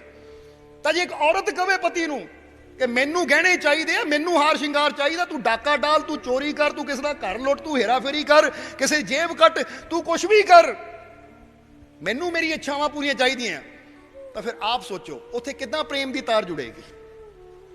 ਕਿਉਂਕਿ ਇਹ ਜਿਹੜਾ ਰਿਸ਼ਤੇ ਨੂੰ ਸੰਭਾਲਣਾ ਹੈ, ਇਹ ਇੱਕ ਤਰਫੋਂ ਕੋਸ਼ਿਸ਼ ਨਹੀਂ, ਇਹ ਦੋਨਾਂ ਤਰਫੋਂ ਹੀ ਸਾਨੂੰ ਕੋਸ਼ਿਸ਼ ਕਰਨੀ ਪੈਂਦੀ ਹੈ। ਇਸ ਲਈ ਜਿਵੇਂ ਇਨਸਾਨ ਪੁੱਛਦਾ ਹੈ ਕਿ ਜੇ ਗੁਰੂ ਜੀਵਨ 'ਚ ਹੋਵੇ ਤਾਂ ਪਤੀ ਦੀ ਅਹਿਮੀਅਤ ਕੀ ਹੈ? ਪਤੀ ਦੀ ਅਹਿਮੀਅਤ ਆਪਣੀ ਜਗ੍ਹਾ ਹੈ, ਜਿੱਦਾਂ ਆਪਾਂ ਪਹਿਲਾਂ ਹੀ ਦੱਸਿਆ, ਹੱਥਾਂ ਦੀ, ਪੈਰਾਂ ਦੀ, ਨੱਕ ਦੀ, ਕੰਨਾਂ ਦੀ, ਹਰ ਇੱਕ ਚੀਜ਼ ਦੀ ਅਹਿਮੀਅਤ ਆਪਣੀ ਜਗ੍ਹਾ ਹੈ। ਉਹਨੂੰ ਅਸੀਂ ਕਿਸੇ ਨਾਲ ਕੰਪੇਅਰ ਨਹੀਂ ਕਰ ਸਕਦੇ, ਉਹਨੂੰ ਅਸੀਂ ਕਿਸੇ ਨਾਲ ਜੋੜ ਤੋੜ ਨਹੀਂ ਕਰ ਸਕਦੇ। ਇੱਕ ਬੱਚਾ ਕਹਿੰਦਾ ਮਾਂ ਹੈ ਮੇਰੇ ਵਾਸਤੇ, ਬਾਪ ਹੈ ਮੇਰੇ ਵਾਸਤੇ। ਹੁਣ ਇੱਥੇ ਸਭ ਤੋਂ ਪਹਿਲੀ ਗੱਲ ਕਿ ਜਦੋਂ ਗੱਲ ਗੁਰੂ ਦੀ ਆ ਜਾਂਦੀ ਹੈ, ਜਦੋਂ ਗੱਲ ਮੁਰਸ਼ਿਦ ਦੀ ਆ ਜਾਂਦੀ ਹੈ, ਤਾਂ ਪਹਿਲੀ ਗੱਲ ਹੈ ਮੁਰਸ਼ਿਦ ਨੂੰ ਅਸੀਂ ਇਹ ਦੁਨਿਆਵੀ ਰਿਸ਼ਤਿਆਂ ਨਾਲ ਕੰਪੇਅਰ ਨਹੀਂ ਕਰ ਸਕਦੇ, ਇਹ ਦੁਨਿਆਵੀ ਰਿਸ਼ਤਿਆਂ ਨਾਲ ਜੋੜ ਨਹੀਂ ਸਕਦੇ, ਕਿਉਂਕਿ ਮੁਰਸ਼ਿਦ ਦਾ ਰੁਤਬਾ, ਗੁਰੂ ਦਾ ਰੁਤਬਾ ਬਹੁਤ ਹੀ ਉੱਪਰ ਹੁੰਦਾ ਹੈ। ਇਹ ਗੱਲ ਨੂੰ ਯਾਦ ਰੱਖੋ, ਗੁਰੂ ਦਾ ਰੁਤਬਾ ਬਹੁਤ ਉੱਪਰ ਹੁੰਦਾ ਹੈ, ਕਿਉਂਕਿ ਗੁਰੂ ਸਾਨੂੰ ਉਸ ਆਨੰਦ ਨਾਲ ਜੋੜਦਾ ਹੈ, ਉਸ ਪਰਮਾਤਮਾ ਦੀ ਤਰਫ ਲੈ ਕੇ ਜਾਂਦਾ ਹੈ, ਉਸ ਪਰਮ ਸ਼ਾਂਤੀ ਦੀ ਤਰਫ ਲੈ ਕੇ ਜਾਂਦਾ ਹੈ, ਜਿਹੜੀ ਪਰਮ ਸ਼ਾਂਤੀ ਨੂੰ ਪ੍ਰਾਪਤ ਕਰਨ ਵਾਸਤੇ ਸਾਨੂੰ ਇਹ ਜ਼ਿੰਦਗੀ, ਇਹ ਜੀਵਨ ਮਿਲਿਆ ਹੈ। ਜਿੱਦਾਂ ਹੁਣ ਮੀਰਾਬਾਈ ਰਾਜਪੁਤਾਨੀ ਹੁੰਦੀ ਹੋਈ ਸ਼੍ਰੀ ਗੁਰੂ ਰਵਿਦਾਸ ਜੀ ਦੇ ਕਦਮਾਂ ਜਾ ਕੇ ਸਿਰ ਰੱਖ ਕੇ ਨਾਮ ਦੀ ਦਾਤ ਲਈ। ਕਿਉਂ? ਕਿਉਂਕਿ ਇਹਨੂੰ ਪਤਾ ਸੀ ਕਿ ਜੋ ਮੈਨੂੰ ਗੁਰੂ ਦੇ ਚਰਨਾਂ 'ਚੋਂ ਮਿਲ ਜਾਣਾ, ਉਹ ਮੈਨੂੰ ਮਹਿਲਾਂ 'ਚੋਂ, ਪਤੀ ਕੋਲੋਂ, ਮਾਂ ਕੋਲੋਂ, ਬਾਪ ਕੋਲੋਂ ਜਾਂ ਭੈਣਾਂ ਭਰਾਵਾਂ ਸੱਜਣਾ ਮਿੱਤਰਾਂ ਕੋਲੋਂ ਨਹੀਂ ਮਿਲਣਾ, ਜੋ ਮੈਨੂੰ ਇੱਕ ਗੁਰੂ ਦੇ ਚਰਨਾਂ 'ਚ ਸਿਰ ਰੱਖ ਕੇ ਮਿਲ ਜਾਣਾ ਹੈ। ਇਸ ਲਈ ਜਦੋਂ ਰੂਹਾਨੀਅਤ ਦੀ ਗੱਲ ਆਉਂਦੀ ਹੈ, ਪਰਮਾਤਮਾ ਦੀਆਂ ਰਹਿਮਤਾਂ ਦੀ ਗੱਲ ਆਉਂਦੀ ਹੈ, ਪਰਮਾਤਮਾ ਦੀ ਕਿਰਪਾ ਦੀ ਗੱਲ ਆਉਂਦੀ ਹੈ, ਤਾਂ ਪਰਮਾਤਮਾ ਦੀ ਕਿਰਪਾ ਪ੍ਰਾਪਤ ਕਰਨ ਵਾਸਤੇ, ਰੂਹਾਨੀਅਤ ਨਾਲ ਜੁੜਨ ਵਾਸਤੇ ਤਾਂ ਸਾਨੂੰ ਗੁਰੂ ਨਾਲ ਜੁੜਨਾ ਪੈਣਾ ਹੀ ਹੈ। ਹਾਂ, ਜਿੱਥੇ ਦੁਨਿਆਵੀ ਗੱਲ ਆਉਂਦੀ ਹੈ, ਦੁਨਿਆਵੀ ਗੱਲ ਅਸੀਂ ਕਰਦੇ ਹਾਂ, ਤਾਂ ਦੁਨਿਆਵੀ ਜ਼ਰੂਰਤਾਂ ਨੂੰ ਪੂਰੀਆਂ ਕਰਨ ਵਾਸਤੇ ਸਮਾਜ 'ਚ ਰਿਸ਼ਤੇਦਾਰੀਆਂ ਬਣਾਈਆਂ ਗਈਆਂ ਹੈ ਕਿ ਜਿੱਥੇ ਆਪਾਂ ਦੁਨਿਆਵੀ ਆਪਣੀਆਂ ਜ਼ਰੂਰਤਾਂ ਨੂੰ ਪੂਰਾ ਕਰ ਸਕੀਏ। ਇਸ ਲਈ ਪਤੀ ਦੀ ਅਹਿਮੀਅਤ ਆਪਣੀ ਜਗ੍ਹਾ ਹੈ, ਪਰ ਪਤੀ ਨੂੰ ਵੀ ਚਾਹੀਦਾ ਹੈ ਕਿ ਜੋ ਮੇਰੇ ਪ੍ਰਤੀ ਫਰਜ਼ ਹੈ, ਆਪਣੇ ਬੱਚਿਆਂ ਦੇ, ਆਪਣੇ ਔਲਾਦ ਦੇ ਪ੍ਰਤੀ, ਉਹ ਫਰਜ਼ ਮੈਂ ਪੂਰੇ ਕਰਾਂ। ਕਿਉਂਕਿ ਪਤੀ ਦਾ ਮਤਲਬ ਕੀ ਹੈ? ਅਗਰ ਸਹੀ ਮਾਇਨੇ ਦੇਖਿਆ ਜਾਵੇ, ਜਿੱਦਾਂ ਅਸੀਂ ਕਹਿੰਦੇ ਫੈਨ ਦਾ ਮਤਲਬ ਹੈ ਜੋ ਹਵਾ ਦੇਵੇ, ਪਾਣੀ ਦਾ ਮਤਲਬ ਹੈ ਜੋ ਪਿਆਸ ਬੁਝਾਵੇ, ਪਰ ਜੇ ਪੱਖਾ ਹਵਾ ਹੀ ਨਾ ਦੇਵੇ ਤਾਂ ਅਸੀਂ ਕਹਿੰਦੇ ਪੱਖਾ ਕਿਸ ਕੰਮ ਦਾ? ਜਿਹੜੇ ਮਤਲਬ ਵਾਸਤੇ ਸੀਗਾ, ਅਗਰ ਇਹ ਮਤਲਬ ਨਹੀਂ ਪੂਰਾ ਕਰ ਰਿਹਾ ਤਾਂ ਪੱਖਾ ਕਿਸ ਕੰਮ ਦਾ? ਸਮਝ ਆ ਰਹੀ ਹੈ ਸਾਡੀ ਗੱਲ ਨੂੰ? ਇਸ ਲਈ ਕਈ ਵਾਰ ਗੱਲਾਂ ਥੋੜੀਆਂ ਚੁੱਭਵੀਆਂ ਜ਼ਰੂਰ ਲੱਗਦੀਆਂ, ਪਰ ਥੋੜਾ ਸਮਝ ਲੈਣਾ ਇਸ ਚੀਜ਼ ਨੂੰ। ਇਸ ਲਈ ਪਤੀ ਪਤਨੀ ਦਾ ਰਿਸ਼ਤਾ ਹੁੰਦਾ ਕਿ ਇੱਕ ਦੂਜੇ ਦੀ ਭਾਵਨਾਵਾਂ ਨੂੰ ਸਮਝੀਏ। ਜਿੱਦਾਂ ਅਸੀਂ ਇੱਕ ਸ਼ੇਰ ਕਹੀਦਾ ਜੋ ਸਾਨੂੰ ਬੜਾ ਪਿਆਰਾ ਲੱਗਦਾ ਹੈ ਕਿ ਚਾਹੇ ਲੈ ਲੋ 7 ਫੇਰੇ, ਚਾਹੇ ਲੈ ਲੋ 7 फेरे या कह दो कबूल है, जो दिल से ना मिले दिल तो सब कुछ फजूल है। कि कोई 7 फेरे लेंदा है कि अग्नि दे आले दुआले 7 फेरे ले लीए, कोई लावां ले लेंदा है कि 4 लावां ले लईए, और कोई कहंदा कबूल है कर लो, और चर्च विच एग्री कह के एक दूजे नाल बंदा कहंदा रिश्ता पक्का हो गया। हुण जरा समझना कि चाहे फेरे ले लो, चाहे कबूल है कह लो, चाहे कोई भी बाहरली फॉर्मैलिटी कर लो, पर अगर दिल ना मिले तो बाहरलियां सारियां फॉर्मैलिटियां तो फजूल ही है। क्योंकि असली रिश्ता तो उदों हुंदा जदों दिल नाल दिल मिल जावे। इसलिए कई बार तुसीं देखिया होएगा कि सगे भरा एक दूजे दे दुश्मन बन जाते हैं जमीनां पदार्थां पिछे, तो कई ऐसे सज्जन मित्र होंदे जिहड़े मुसीबत विच साडे नाल खड़ जाते हैं। तो हुण उत्थे की है, खून का रिश्ता बड़ा या दिल का रिश्ता? क्योंकि अपना तो जो साडी फीलिंग नूं समझे, साडियां भावनावां नूं समझे। इसलिए एक दूजे की भावना की कदर करनी, एक दूजे की भावना नूं समझना और एक दूजे नूं सही दिशा देनी, सही रास्ता दिखाना, यह जीवन च बड़ा ही जरूरी है। क्योंकि जीवन च सिर्फ पदार्थ ही सब कुछ नहीं है। जिदा कबीर साहब ने कहा है अपनी वाणी च कि कुटुंब कबीला महल चुवारे रंग बिरंगी माया, कहे कबीर कोई एक बताओ इनसे जिन सुख पाया। वो कहते महल भी है, चवारे भी है, कुटुंब भी है, कबीला भी है, संसार ते रंग बिरंगे पदार्थ भी है, पर कहते एक भी बंदा मैनू दस दे जिहड़ा इन्हां चीज़ों तो सुख पाया होवे। सुख जद भी मिलता है तो परमात्मा की बंदगी चों मिलता है, उहदे नाम नाल जुड़ के मिलता है, अपनी सुरती नूं प्रभु नाल जोड़ के नेक कर्म करके सुख मिलता है।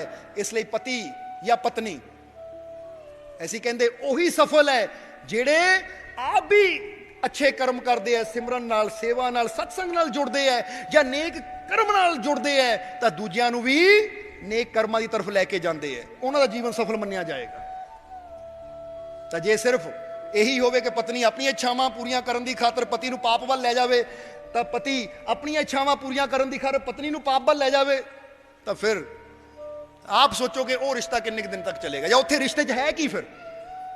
और दूसरी गल, एक गल का हमेशा याद रखना ख्याल कि प्रेम का मतलब लेना नहीं हुंदा, प्रेम का मतलब हमेशा देना हुंदा है। प्रेम हमेशा देना जानता है। जिदा कई बार असीं दसिया है कि किसी ने कबीर साहब नूं पुछया कि महाराज सच्चे प्रेमी अंदर किहड़े गुण हुंदे है, तो कबीर साहब ने अपने एक शब्द अंदर 4 क्वालिटियां दसियां, 4 गुण दसे है। कबीर साहब कहते जो सच्चा प्रेमी होएगा उसके अंदर 4 गुण होंगे। क्योंकि प्रेम की गल आई इसलिए दसना चाहांगे कि वो कबीर साहब ने 4 गुण दसे है। वो किहड़े गुण है एक प्रेमी के अंदर? कबीर साहब कहते कि जिहड़ा सच्चा प्रेमी होएगा उसके अंदर एक क्वालिटी होएगी कि डरे सदा चाहे ना कुछ, सहे सदा जो होए खुशी, साहिब की चाहता प्रेम कहावे सोए। कबीर साहब कहते सच्चा प्रेमी ਉਹਦੇ अंदर 4 क्वालिटियां होंदियां है। डरे सदा, एक ਉਹਦੇ अंदर सदा डर हुंदा है। जरा गौर करना। हुण इत्थे एक पॉइंट तुहानूं कहांगे, कबीर साहब ने कहा सच्चा प्रेमी पहला गुण हुंदा ਉਹ सदा डरदा है, पर अज दे प्रेमी की करदे है, ਉਹ आप तां डरदे ने अपने प्रेमी नूं डरांदे है। तू मेरी गल ना मन्नी इदां कर दूं, तू मेरी गल ना मन्नी उदां कर दूं, जान ले लूं तेरी, या मैं अपनी जान दे दूं जे ना कीता। जानी अज दा प्रेमी अपने प्यारे नूं डरा के कराना चाहता है। बोलो इदां हुंदी है कि नहीं? असीं कहंदे मैं बच्चे नूं बड़ा प्रेम करदा, पर बेटा तू काम ना कीता फिर देख लई जुत्तियां पैणियां, बच्चे नूं डर के करना पैंदा है। पत्नी नूं पति कहेगा मैं बड़ा तेनूं प्रेम करदा, पर याद रखे काम ना कीता घर छड्ड के चल जाना मैं, फिर रोटी कित्थों खाऊंगी? वो पत्नी नूं डरदी नूं करना पैंदा है। अज असीं डरा के करांदे आ तां कहंदे आ प्रेम। नहीं, ये प्रेम नहीं है। प्रेम का मतलब है कि जिहदे अंदर प्रेम हुंदा वो डरांदा नहीं है, वो खुद डरदा है। किहड़ी चीज तो डरदा है? जरा समझो, किहड़ी चीज तो डरदा है? जिहदी गल कबीर साहब ने की, डरे सदा। वो डरदा है कि किते मेतों कोई ऐसी गलती ना हो जाए कि मेरा प्यारा मेतों नाराज हो जाए, किते मेतों कोई ऐसी गलती ना हो जाए मेरा प्यारा मेतों दूर चला जाए। इसलिए मैं अपने आप नूं हर गलती तो बचाना है कि मेरा परमात्मा, मेरा प्यारा, मेरा सतगुर, मेरा मुर्शिद या जिहदे नाल भी मैं प्रेम करदा है किते मेतों नाराज होकर दूर ना हो जाए। बोलो हुंदा कि नहीं इदां दा? कि जिहड़ा प्रेमी हुंदा उहनूं सदा डर रहिंदा है कि मेतों कोई गलती ना हो जाए, कोई इदां दा बोल ना निकल जाए कि मेरा प्यारा नाराज हो जाए, मेतों इदां दा काम ना हो जाए मेरा प्यारा नाराज हो जाए, मेतों इदां दी कोई हरकत ना हो जाए कि मेरा प्यारा मुख फेर लवे। और खास करके जदों भगवान की गल आ जाती है, जदों गुरु की गल आ जाती है, तो याद रखना इत्थे तुहानूं एक बड़ी प्यारी कहानी दसना चाहांगे हज़रत अली के जीवन की, क्योंकि 2 दिन पहला उन्हां दा शहादत का दिन भी सी हज़रत अली का। हज़रत अली जिन्होंने शेरे खुदा किया जाता है। कहते हैं कि जो हज़रत अली का जन्म होया सी हजरत अली का जन्म होया सी तो हजरत अली ने अपन अखां नहीं खोलियां सी और हजूर दे चाचा यानी हजूर मुहम्मद दे चाचे दे घर हजरत अली ने जन्म लिया सी। यानी हजरत अली हजूर मुहम्मद दे चाचे दे बेटे सी। हुण कहंदे है कि जदों अबू तालिब दे घर जन्म होया हजरत अली दा तां हजूर नूं पता लगा उस वेले हजूर मुहम्मद नूं कि मेरे चाचे दे घर बेटे ने जन्म लिया। तां हजूर ने कहंदे उस वेले व्यापार ते गए सी क्योंकि पहला हजूर व्यापार करते हुंदे सी, कपड़ा बेचते हुंदे सी। फिर जदों हजूर आए और आके चाचे नूं बधाई दित्ती कि चाचा जान मुबारका बेटे ने जन्म लिया, तो चाचा बड़ा उदास सी। चाचा बड़ा उदास सी। वो कहंदे हाँ बेटा तो होया पर मुहम्मद की दसा मेरा बेटा अन्ना आ। जन्म तो बाद उन्हें अख ही नहीं खोली, अन्ना आ वो। क्योंकि हजरत अली के जन्म नूं उस वेले दस दे कि 28 दिन हो गए सी जदों हजूर वापस आए। 28 दिन हो गए सी यानी एक महीना ला लो। जदों हजूर वापस आए अपने व्यापार तो 28 दिन हो गए सी। कहंदे हाले बच्चे ने अखां नहीं खोलियां, ये अन्ना है। हजूर कहंदे अच्छा चलो मैनू दिखाओ। हालांकि उसले पैगंबरी नहीं मिली सी या उसले हजूर हाले अपना जिदा कह लो उन्हें उम्र भी ज्यादा नहीं सी, इसलिए हजूर कहंदे चलो दिखाओ मैनू। हुण इधर हजरत अली नूं उन्हां दी मां दे कोल लटाया गया है। उन्हां दे चाचा उठा के लियाए कि इन्हां जदों जन्म लिया अखां ही नहीं खोलियां। जिद्दां ही हजरत अली नूं कहंदे हजूर मुहम्मद दी गोद विच दिता गया और हजूर मुहम्मद ने जिद्दां ही अपनी गोद च लिया और उहदे चेहरे वाल देखिया तो चेहरे वाल देखण दी देर सी कि हजरत अली ने अखां खोल दित्तियां। एक घटना है तुसी देख सकते हो, कोई अपने को नहीं बनाई हुई, इतिहास में कहानी आती कि हजरत अली ने अखां खोल दित्तियां और अखां खोल के हथ पैर मारन लग गए। जिदा बच्चा खेडदा है ना तो उसले अबू तालिब हैरान हो गए कि एक ही चमत्कार, अखां खोल दियां अली ने, कमाल दी गल है। यही तो सोचते सी अन्ना है जिहड़ा देखदा नहीं है, अखां नहीं खोलदा, अखां खोल दित्तियां एक ही। तो उसले हजूर मुहम्मद मुस्कुराए कि चाचा जान अज नहीं आने वाले समय च पता लगेगा एक ही। हुण कहंदे आ टाइम गुजरिया जदों हजूर मुहम्मद ते बही आई यानी उन्होंने पैगंबर चुनिया गया, उसले हजरत अली की उम्र 10 साल दी सी और बच्चों विचों सब तो पहला हजरत अली ने हजूर तो नाम की दात लई। औरतों विचों सब तो पहला उन्होंने पत्नी ने हजूर के कदमां 'च सिर रख के यानी उन्होंने पैगंबर मन्निया, मुर्शद मन्निया। बच्चों चों हजरत अली ने और बुजुर्गों चों हजरत अबू बकर ने और गुलामां चों कहंदे अगे कोई कहंदा बिलाल, कोई कहंदा यानी बहुत नाम है। इसलिए वो ऐसी उधर नहीं जाना, ऐसी इत्थे अली की गल ते आना है कि जिसले अली बड़े होए तो उस वेले जदों हजूर नाल जुड़े तो एक दिन हजूर दे चाचा बैठे हुए सी, हजरत अली भी बड़े हो चुके हैं और हजूर बैठे हुए हैं और उन्होंने कहा हुण वक्त आ गया सवाल का जवाब देण दा कि बचपन च अख क्यों नहीं खोली सी। तो उस वेले कहंदे है हजरत अली नूं भी शेरे खुदा किया जाता सी, बचपन तो ही वली सी। वली का मतलब वो मंजिल ते पहुंचे हुए सी कि जदों हजूर ने पूछया सिर्फ अपने, क्योंकि हजूर नूं तो पता ही सी, ताही तो उदों कह दिता वक्त आण ते दा जवाब देवांगे। अज जदों चाचा बैठा है और हजरत अली की उम्र भी हो चुकी है, जवाब देण जोग्या हो गए है क्योंकि 10 साल की उम्र च तो हजूर नूं मन लिया सी। तो अज पूछया अपने चाचा जी के सामने कि अली जदों बचपन च सी तू अखां क्यों नहीं खोलियां सी। तो उस वेले तो हजरत अली ने की जवाब दिता कि हजूर बचपन च मैं इसलिए अखां नहीं खोलियां सी कि मैं उस खुदा दे नूर तो जुदा होके इस संसार ते आया सी।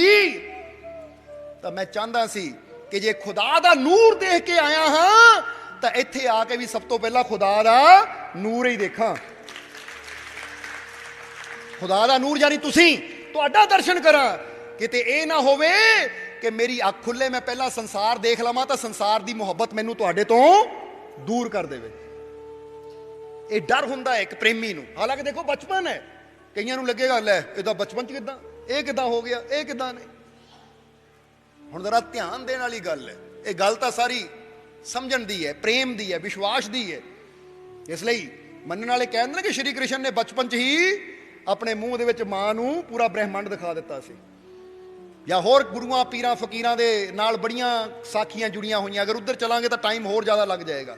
ਇਸ ਲਈ ਇੱਥੇ ਤਾਂ ਅਸੀਂ ਇਹੀ ਦੱਸਣਾ ਚਾਹੁੰਦੇ ਹਾਂ ਕਿ ਜਿਹੜਾ ਸੱਚਾ ਪ੍ਰੇਮੀ ਹੁੰਦਾ ਹੈ ਉਹ ਤਾਂ ਡਰਦਾ ਹੈ, ਮਾੜੀ ਮਾੜੀ ਗੱਲ ਤੋਂ ਡਰਦਾ ਹੈ ਕਿ ਮੇਰੀ ਕੋਈ ਗਲਤੀ ਮੈਨੂੰ ਮੇਰੇ ਮਹਿਬੂਬ ਤੋਂ, ਮੇਰੇ ਮਾਲਿਕ ਤੋਂ ਦੂਰ ਨਾ ਕਰ ਦੇਵੇ। ਇਸ ਲਈ ਹਜ਼ਰਤ ਅਲੀ ਕਹਿੰਦੇ ਉੱਥੇ ਮੈਂ ਉਸ ਖੁਦਾ ਦਾ ਨੂਰ ਦੇਖਿਆ ਸੀ ਔਰ ਚਾਹੁੰਦਾ ਸੀ ਇੱਥੇ ਮੈਂ ਉਹੀ ਨੂਰ ਦੇਖਾਂ ਜੋ ਮੇਰੇ ਖੁਦਾ ਨੇ ਤੁਹਾਡੇ ਅੰਦਰ ਰੱਖਿਆ। ਕਿਤੇ ਪਹਿਲਾਂ ਦੁਨੀਆ ਨੂੰ ਦੇਖ ਕੇ ਇਹ ਦੁਨੀਆ ਦੀ ਮੁਹੱਬਤ ਨਾ ਮੇਰੇ ਦਿਲ 'ਚ ਸਮਾ ਜਾਵੇ ਤਾਂ ਮੈਂ ਤੁਹਾਡੇ ਤੋਂ ਦੂਰ ਹੋ ਜਾਵਾਂ। ਇਹ ਪ੍ਰੇਮ ਦੀ ਗੱਲ ਹੈ। ਔਰ ਇਹੀ ਗੱਲ ਇੱਥੇ ਦੱਸਣਾ ਚਾਹਾਂਗੇ ਕਿ ਜਬ ਸਤਗੁਰ ਜਗ में ना रहे तब गया सभी सुख चैन, ऐसा इश्क था रजब का बंद कर लिए नैन। ਇਹ ਰਜ਼ਬ ਸੰਤ ਰਜ਼ਬ ਹੋਏ ਹੈ। ਤੁਸੀਂ ਦੇਖ ਸਕਦੇ ਹੋ ਉਹਨਾਂ ਦੀ ਜੀਵਨੀ ਬਾਰੇ ਕਿ ਉਹਨਾਂ ਦੇ ਗੁਰੂ ਸੀ ਸੰਤ ਦਾਦੂ ਦਿਆਲ। ਜਦੋਂ ਦਾਦੂ ਦਿਆਲ ਦੁਨੀਆ ਤੋਂ ਗਏ, ਯਾਨੀ ਉਹਨਾਂ ਦਾ ਅੰਤਿਮ ਸਮਾਂ ਆਇਆ, ਤਾਂ ਰਜਬ ਨੇ ਉਹਨਾਂ ਨੂੰ ਦੇਖਿਆ। ਜਦੋਂ ਉਹਨਾਂ ਦੀ ਮੌਤ ਹੋ ਗਈ ਤਾਂ ਉਸ ਦਿਨ ਹੀ ਰਜਬ ਨੇ ਆਪਣੀਆਂ ਅੱਖਾਂ ਬੰਦ ਕਰ ਲਈਆਂ ਔਰ ਫਿਰ ਦੁਬਾਰਾ ਉਹਨਾਂ ਨੇ ਕਦੀ ਆਪਣੀਆਂ ਅੱਖਾਂ ਨਹੀਂ ਖੋਲੀਆਂ। ਫਿਰ ਜਿੰਨਾ ਚਿਰ ਉਹ ਸੰਤ ਰਜਬ ਦੁਨੀਆ ਤੇ ਰਹੇ ਉਹਨਾਂ ਨੇ ਆਪਣੀਆਂ ਅੱਖਾਂ ਬੰਦ ਰੱਖੀਆਂ। ਤਾਂ ਕਿਸੇ ਨੇ ਪੁੱਛਿਆ ਕਿ ਮਹਾਰਾਜ ਤੁਸੀਂ ਤਾਂ ਚੰਗੇ ਭਲੇ ਹੋ, ਤੁਸੀਂ ਆਪਣੀਆਂ ਅੱਖਾਂ ਕਿਉਂ ਨਹੀਂ ਖੋਲਦੇ? ਜਦੋਂ ਦੇ ਤੁਸੀਂ ਸੰਤ ਦਾਦੂ ਦੇ ਅੰਤਿਮ ਦਰਸ਼ਨ ਕੀਤੇ ਆ ਉਸ ਤੋਂ ਬਾਅਦ ਤੁਸੀਂ ਅੱਖਾਂ ਬੰਦ ਕਰ ਲਈਆਂ, ਕਿਉਂ? ਤਾਂ ਸੰਤ ਰਜਬ ਨੇ ਕਿਹਾ ਜੋ ਦੇਖਣ ਵਾਲਾ ਸੀ ਉਹਨੂੰ ਦੇਖ ਲਿਆ, ਹੁਣ ਉਸ ਤੋਂ ਸਿਵਾ ਦੇਖਣ ਨੂੰ ਹੋਰ ਕੁਝ ਹੈ ਹੀ ਨਹੀਂ, ਤਾਂ ਦੇਖਾਂ ਕੀ?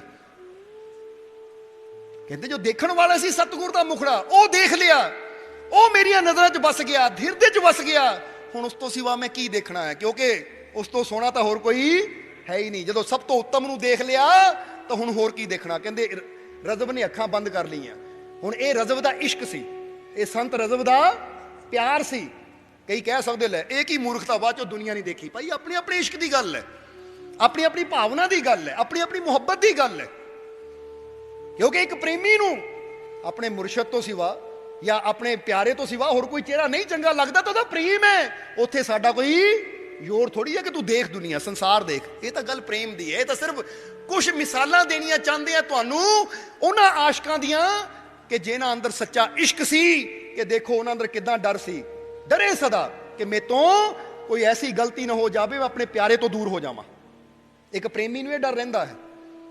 ਜੇ ਤੁਹਾਡੇ ਅੰਦਰ ਆਪਣੇ ਗੁਰੂ ਦਾ ਪ੍ਰੇਮ ਹੈ, ਆਪਣੇ ਮਾਲਿਕ ਦਾ ਪ੍ਰੇਮ ਹੈ, ਮੁਰਸ਼ਿਦ ਦਾ ਪ੍ਰੇਮ ਹੈ, ਤਾਂ ਤੁਸੀਂ ਆਪਣੇ ਆਪ ਨੂੰ ਹਰ ਬੁਰਾਈ ਤੋਂ ਬਚਾਉਣਾ ਹੈ, ਨਸ਼ੇ ਤੋਂ ਬਚਾਉਣਾ ਹੈ ਕਿ ਲੈ ਵੀ ਜੇ ਮੈਂ ਇਹ ਕਰਮ ਬੁਰਾ ਕੀਤਾ ਤਾਂ ਆਪਣੇ ਮਾਲਿਕ ਤੋਂ ਦੂਰ ਹੋ ਜਾਣਾ ਹੈ। ਤਾਂ ਹੁਣ ਮੈਂ ਦੇਖਣਾ ਹੈ ਕਿ ਮੈਨੂੰ ਆਪਣੇ ਮਾਲਿਕ ਨਾਲ ਪਿਆਰ ਹੈ ਜਾਂ ਇਹ ਚੀਜ਼ ਨਾਲ ਪਿਆਰ ਹੈ। ਔਰ ਜੇ ਤੁਹਾਨੂੰ ਮਾਲਿਕ ਦੇ ਨਾਲ ਪ੍ਰੇਮ ਹੈ ਤਾਂ ਤੁਸੀਂ ਹਰ ਬੁਰੀ ਚੀਜ਼ ਦਾ ਤਿਆਗ ਕਰਦੇ ਚਲੇ ਜਾਓਗੇ, ਕਿਉਂਕਿ ਤੁਹਾਨੂੰ ਫਿਕਰ ਹੈ ਕਿ ਮੇਰਾ ਮਾਲਿਕ ਨਾਰਾਜ਼ ਨਾ ਹੋ ਜਾਵੇ। ਇਸ ਲਈ ਡਰੇ ਸਦਾ ਚਾਹੇ ਨਾ ਕੁਛ। ਔਰ ਇੱਕ ਪ੍ਰੇਮੀ ਦੇ ਅੰਦਰ ਕੋਈ ਚਾਹਨਾ ਨਹੀਂ ਹੁੰਦੀ, ਪ੍ਰੇਮੀ ਦੇ ਅੰਦਰ ਕੋਈ ਦੁਨੀਆ ਦੀ ਡਿਮਾਂਡ ਨਹੀਂ ਹੁੰਦੀ। ਇਹ ਤਾਂ ਚਾਹਤ ਹੁੰਦੀ ਹੈ ਉਹਨੂੰ ਪਾਉਣ ਦੀ, ਉਹਦੇ ਨਾਲ ਮਿਲਣ ਦੀ, ਉਹ ਅਲੱਗ ਚੀਜ਼ ਹੈ।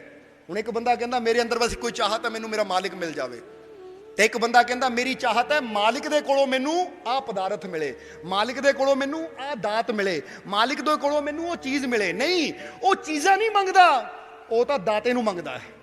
ਉਹ ਕਹਿੰਦਾ ਹੁਣ ਚੀਜ਼ਾਂ ਦੀ ਚਾਹ ਨਹੀਂ ਰਹਿ ਗਈ, ਹੁਣ ਦੁਨੀਆ ਦੀ ਚਾਹ ਨਹੀਂ ਰਹਿ ਗਈ ਕਿ ਇਸ ਦਾਤੇ ਕੋਲੋਂ ਮੈਨੂੰ ਇਹ ਮਿਲੇ, ਹੁਣ ਤਾਂ ਮੈਨੂੰ ਦਾਤਾ ਹੀ ਚਾਹੀਦਾ ਹੈ। ਕਿਉਂਕਿ ਇੱਕੋ ਹੀ ਚਾਹਤ ਹੈ, ਉਹਨੂੰ ਪ੍ਰੇਮ ਕਰਦਾ ਆ ਤਾਂ ਉਹੀ ਚਾਹੀ, ਉਹੀ ਮਿਲੇ ਬਸ। ਸਮਝਦੇ ਹੋ ਕਿ ਨਹੀਂ? ਕਿਉਂਕਿ ਇੱਕ ਬੰਦਾ ਜਾਂਦਾ ਹੈ ਗੁਰੂ ਦੇ ਕੋਲ ਕਿ ਮਹਾਰਾਜ ਮੈਨੂੰ ਆਹ ਚੀਜ਼ ਦੇ ਦਿਓ, ਹੁਣ ਉੱਥੋਂ ਉਹ ਚੀਜ਼ ਮੰਗ ਲਈ, ਦਾਤ ਮੰਗ ਲਈ, ਪਰ ਦਾਤੇ ਨੂੰ ਨਹੀਂ ਮੰਗਿਆ। ਉੱਥੇ ਦਾ ਇਹਦਾ ਮਤਲਬ ਦਾਤਾ ਨਾਲ ਪਿਆਰ ਹੈ, ਦਾਤੇ ਨਾਲ ਨਹੀਂ। ਪਰ ਜਦੋਂ ਅਸੀਂ ਦਾਤੇ ਨੂੰ ਮੰਗਦੇ ਹਾਂ ਤੇ ਇਹਦਾ ਮਤਲਬ ਹੁਣ ਦਾਤਾ ਨਹੀਂ ਚਾਹੀਦੀ, ਸਾਨੂੰ ਦਾਤਾ ਚਾਹੀਦਾ ਹੈ। ਇਸ ਲਈ ਉਹ ਦੁਨੀਆ ਦੀ ਫਿਰ ਚਾਹਤ ਨਹੀਂ ਰੱਖਦਾ, ਪਦਾਰਥਾਂ ਦੀ ਚਾਹਤ ਨਹੀਂ ਰੱਖਦਾ, ਕਿਸੇ ਸੰਸਾਰ ਦੇ ਪਦਾਰਥ ਦੀ ਜਾਂ ਸੁੱਖਾਂ ਦੀ ਚਾਹਤ ਨਹੀਂ ਰੱਖਦਾ। ਉਹ ਕਹਿੰਦਾ ਮੇਰੀ ਚਾਹਤ ਤਾਂ ਹੁਣ ਤੂੰ ਹੀ ਹੈ। ਡਰੇ ਸਦਾ ਚਾਹੇ ਨਾ ਕੁਛ, ਸਹੇ ਸਦਾ ਜੋ ਹੋਏ। ਔਰ ਹਰ ਹਾਲਤ ਨੂੰ ਉਹ ਸਹਿੰਦਾ ਹੈ, ਦੁੱਖ ਆਵੇ, ਸੁੱਖ ਆਵੇ, ਖੁਸ਼ੀ ਆਵੇ, ਗਮੀ ਆਵੇ, ਉਹ ਹਰ ਹਾਲ ਵਿੱਚ ਆਪਣੇ ਮਾਲਿਕ ਦਾ ਸ਼ੁਕਰ ਕਰਦਾ ਹੈ, ਆਪਣੇ ਮਾਲਿਕ ਦੀ ਰਜ਼ਾ ਵਿੱਚ ਉਹ ਰਾਜ਼ੀ ਰਹਿੰਦਾ ਹੈ। ਜਿਹਨੂੰ ਕਹਿੰਦੇ ਨਾ ਤੇਰਾ ਭਾਣਾ ਮੀਠਾ ਲਾਗੇ, ਇਹਨੂੰ ਕਹਿੰਦੇ ਚਾਹੇ ਨਾ ਕੁਛ, ਕਿ ਮੇਰੀ ਕੋਈ ਚਾਹਤ ਨਹੀਂ ਹੈ। ਔਰ ਸਹੇ ਸਦਾ ਜੋ ਹੋਏ, ਕਿ ਜਿਸ ਮਰਜ਼ੀ ਹਾਲਾਤ 'ਚ ਰੱਖ ਲਾ, ਮੈਂ ਤੇਰਾ ਹੈ ਤਾਂ ਤੇਰਾ ਹੀ ਰਹਿਣਾ ਹੈ, ਮੈਂ ਤੇਰਾ ਹੈ ਤੇਰਾ ਹੀ ਰਹਿਣਾ ਹੈ। ਕਹਿੰਦੇ ਹੈ एक छोटी जी कहानी याद आ गई कि एक फकीर पहाड़ के उपर परमात्मा की बंदगी च रहिंदे सी।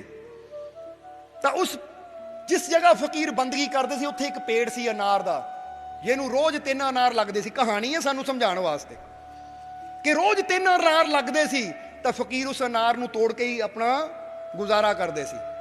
3 अनार उन्होंने तोड़ लेने, पेट भर के, यानी जिन्ना भी है खा लेना, पेट नूं आसरा हो जाना, फिर बंदगी दे बह जाना, अगले दिन फिर 3 अनार आ जाने। ये कहानी सानू समझाने वास्ते। कहते एक दिन रब ने सोचा चलो यह इम्तिहान लैके देखिए कि रोज़ मैं इनू 3 अनार दिंदा आ तो मेरी बंदगी करी जाता, अगर मैं इनू अनार ना देवां फिर भी बंदगी करेगा या नहीं। कहते परमात्मा ने की किया, अगले दिन अनार नहीं भेजे, यानी 3 अनार नहीं लगे बूटे नूं।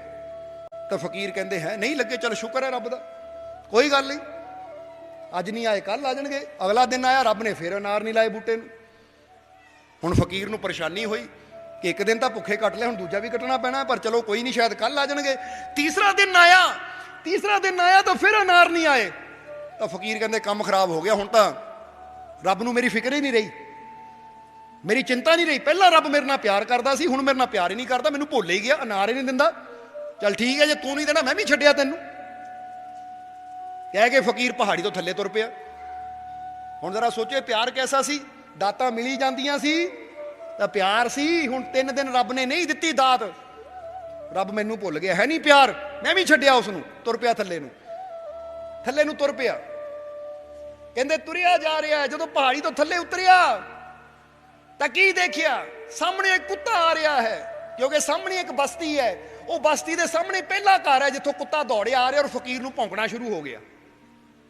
बड़ी जोरा ना भौंकिया फकीर नूं, फकीर भी डर गया, ये कुत्ता मैनू क्यों भौंक रहा है, क्यों भौंक रहा है मैनू। और कहते हैं कि कुत्ते ने जदों फकीर नूं भौंकिया, ਉਹਦੀ ਲੱਤ भी फड़न की कोशिश की, तो फकीर ने कहा रब्बा अनार तो नहीं दिते, हुण आ कुत्ते नूं मेरे मगर क्यों ला दिता, कुत्ते नूं मेरे मगर क्यों ला दिता, दस कि मैं इहदा की बिगाड़िया है।